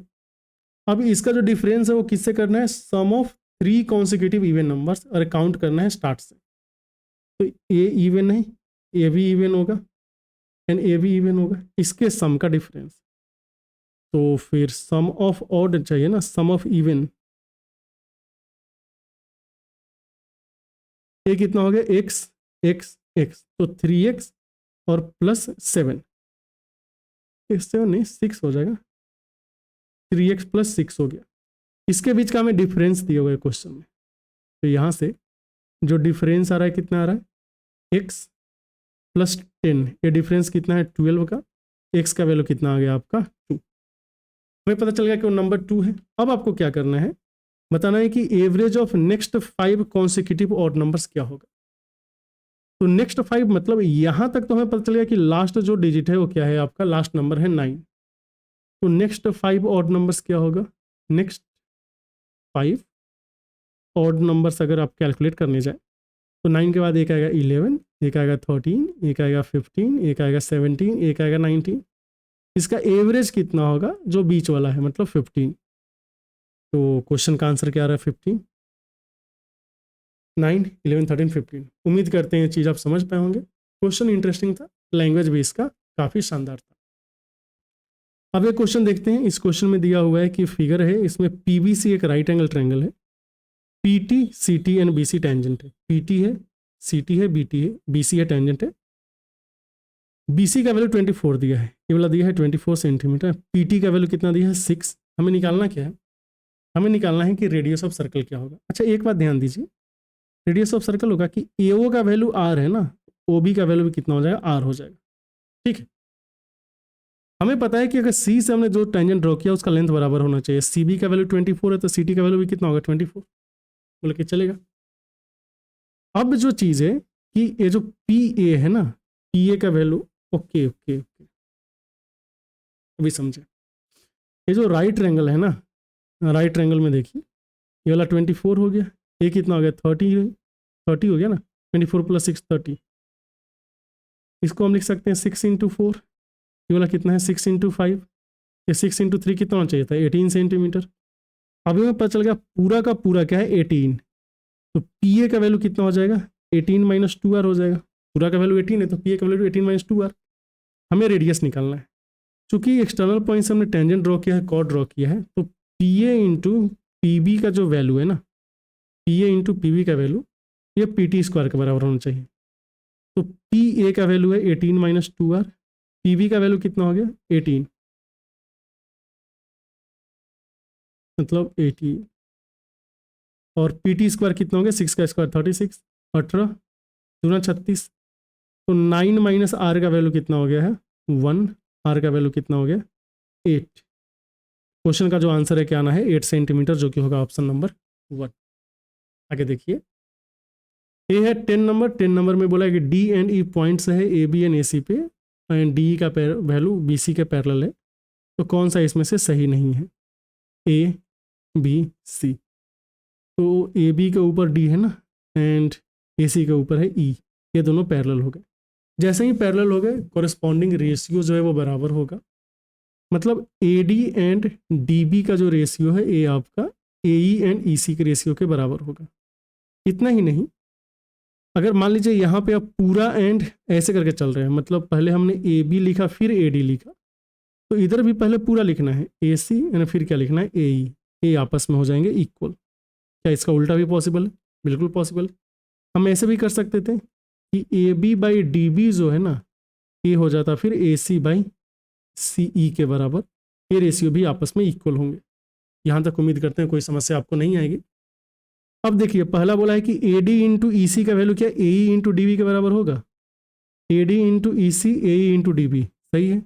ये बोला A B by A D का value A C by E होगा, A B by A D A C by A E, यही सही है। इधर बोलता है A D into A E, A D into A E, ये वैल्यू ए बी इंटू ए सी, ये नहीं होगा। क्यों, देखो ना ए डी भी छोटा ए ई भी छोटा, दो छोटा का स्क्वायर, ए बी भी बड़ा दो ए सी भी बड़ा, दो बड़े के स्क्वायर के बराबर के नहीं, मतलब मल्टीपल के बराबर तो नहीं हो सकते, इसलिए नहीं होगा। अब जो क्वेश्चन नंबर 5 है, इसको अगर आप देखेंगे तो इसमें है कि 16 लीटर सोल्यूशन है जिसमें 15% एसिड है, इसको मिक्स किया गया 20 लीटर सोल्यूशन जिसमें 16% एसिड है, और 4 लीटर वाटर के साथ मिक्स किया गया है। ठीक है, विद द रिजल्टिंग सोल्यूशन। हमें बताना है percentage of water final solution में क्या होगा।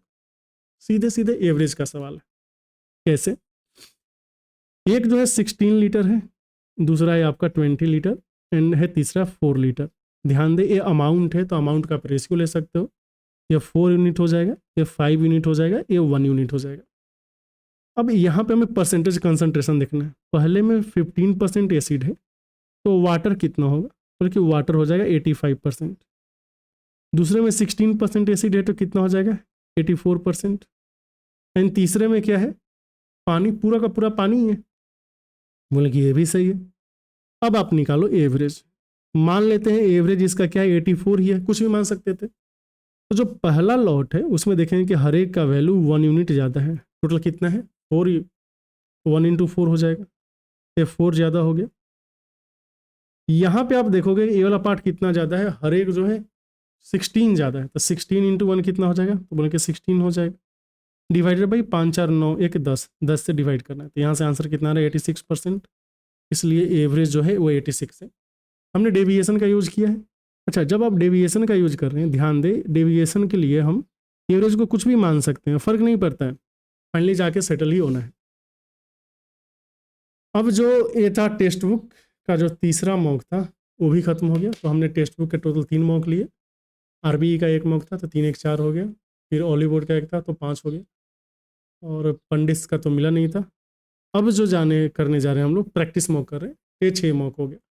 अब देखिए, एक वीडियो में आपको 6 मॉक के अच्छे अच्छे क्वेश्चंस मिल रहे हैं। ये काफ़ी रेयर है यूट्यूब पे, और हमें भी ये काफ़ी दिन के बाद स्ट्राइक किया कि ऐसा किया जा सकता है। जब हमें लगा कि किया जा सकता है तो क्यों ना किया जाए, क्योंकि अल्टीमेटली जो मेरा पैशन है वो आपके बेनिफिट से जुड़ा हुआ है। मतलब आपका जो एग्ज़ाम में परफॉर्मेंस अच्छा होगा, ये ये इसका मेन गोल है। ठीक है, चलिए देख लेते हैं। अब प्रैक्टिस मॉक 6 का सॉल्यूशन देख लेते हैं क्या क्या क्वेश्चन है। 56 इसमें है कि एक सम ऑफ मनी है वो 6 टाइम्स हो जाता है 8 ईयर्स में सिंपल इंटरेस्ट पे। तो बताना है कि 26 टाइम्स कितने साल में होगा। 6 टाइम्स, इसका मतलब क्या है कि सिंपल इंटरेस्ट जो है ना, ये आपका 5p है। आपको चाहिए 26 टाइम्स, मतलब यहाँ पे सिंपल इंटरेस्ट कितना होगा 25p। p का मतलब प्रिंसिपल। अब देखिए 5p होने में इसे टाइम लगा है 8 ईयर्स, मतलब हर एक 8 ईयर्स में 5p आएगा। आपको यहाँ पे कितना है 500 गुना करना है, तो इसमें भी कितना करेंगे 500 गुना कर देंगे। मतलब 40 ईयर्स में 25p हो जाएगा सिंपल इंटरेस्ट। तो जो अमाउंट है वो 26 टाइम्स हो जाएगा, तो आंसर आ गया 40 ईयर्स। ठीक, चलिए अब देखिए यहाँ पे cost price, mark price and selling price का रेशियो दिया है। ये है कॉस्ट प्राइस, ये है मार्क प्राइस, ये है सेलिंग प्राइस। ये है 9, ये है 17, ये है 13। अब बोला है कि मार्क प्राइस ऑफ आर्टिकल अगर दिया है 2125, मतलब 17 का वैल्यू है 2125, हमें डिस्काउंट बताना है। तो 17 यूनिट का वैल्यू अगर आप 13 यूनिट में दे रहे हैं, तो यहाँ पे जो डिस्काउंट है ये कितना होगा 4 यूनिट होगा। अब 17 को कितना से गुना करने पे आएगा 17 एक बार में 4, 17 दूना 34, 17 पच्चे 50। तो 4 यूनिट का भी वैल्यू कितना होगा, इंटू 125 से गुना कर देंगे तो 5 का 20, 48 दो 50, 500 का डिस्काउंट मिलेगा। तो आंसर है आपका ऑप्शन नंबर ए। अगला देखिए, ये क्वेश्चन नंबर 51, इसमें है कि एनुअल इंस्टॉलमेंट कितना लगेगा। 14720 का जो डेट है उसको क्लियर करना है 10% के रेट से 4 ईयर्स में। तो इसका जो ट्रिक है, मतलब शॉर्टकट ही बोल सकते हो, कैसे करना है देख लीजिए।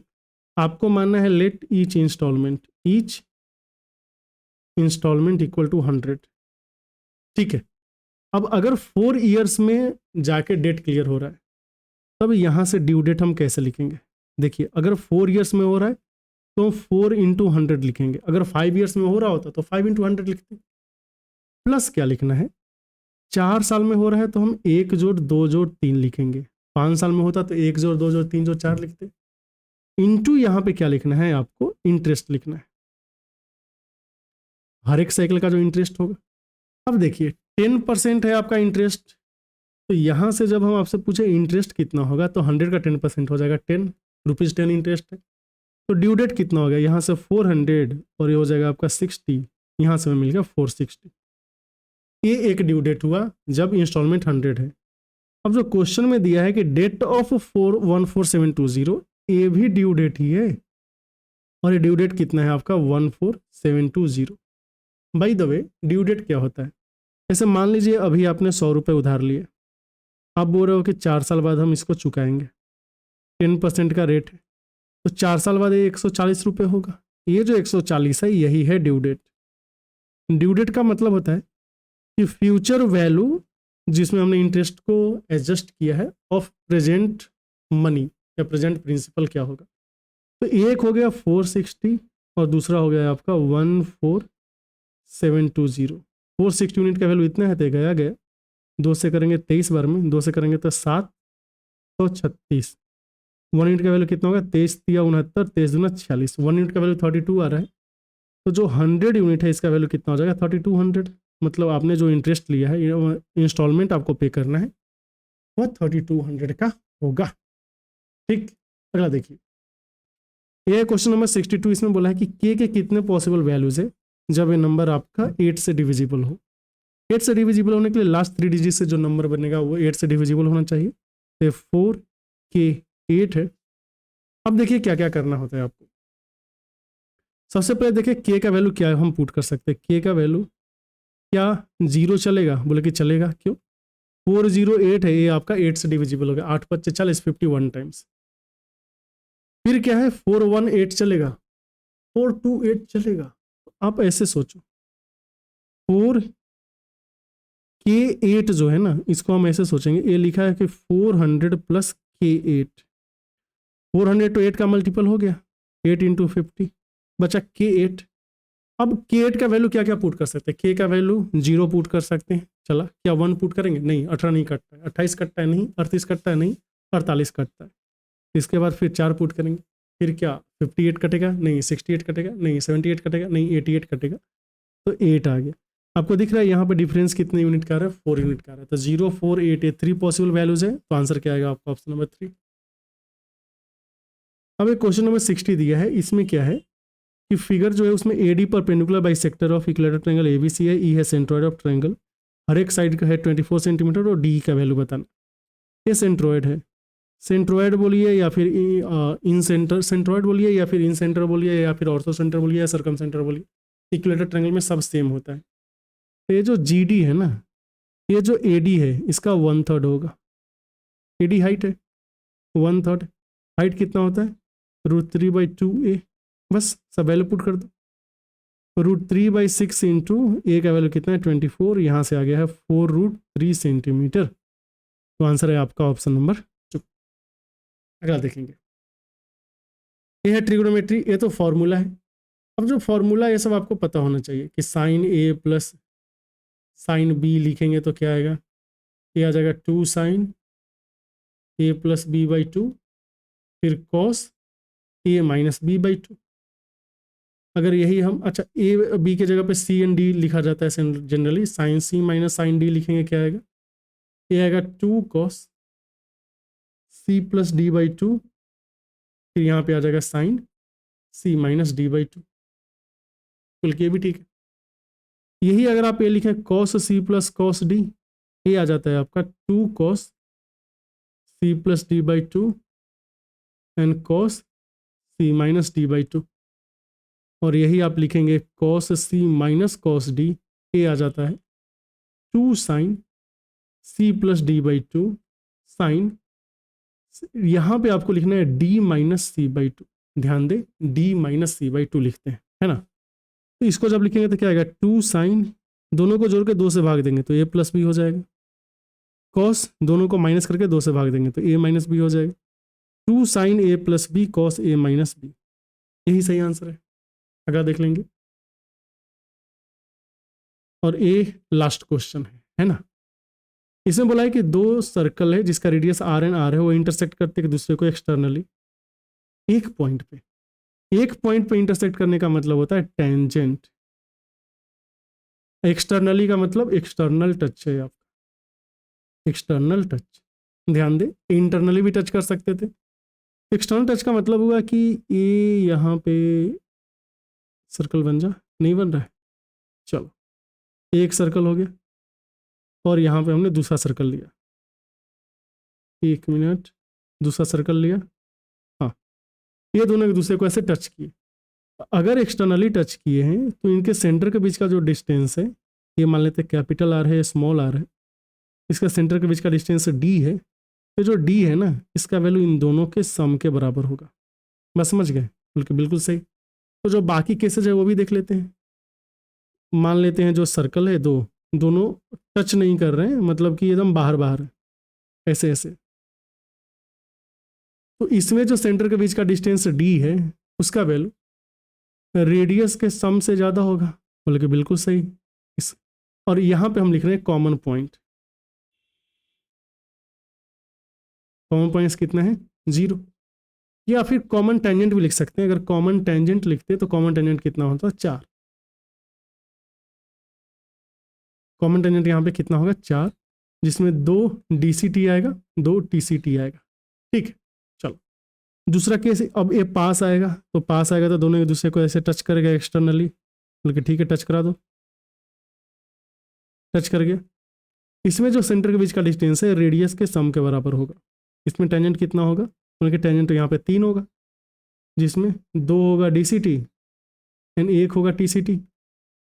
अब इसको और पास लेके आएंगे तो ये दोनों आपस में क्या करेंगे कि दूसरे को इंटरसेक्ट करेंगे।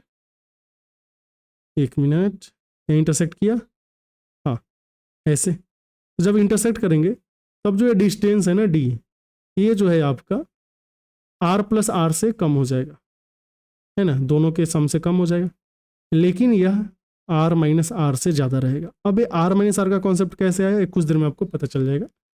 यहाँ पे दो ही कॉमन टेंजेंट आएंगे एंड दोनों क्या होगा आपका DCT, समझ गए। अब मान लेते हैं जो नेक्स्ट केस है, नेक्स्ट केस में अब एक सर्कल दूसरे सर्कल के अंदर आ गया है और अंदर से आके ऐसे टच कर रहा है, ठीक है। तो इसमें जो होगा एक ही कॉमन टेंजेंट होगा।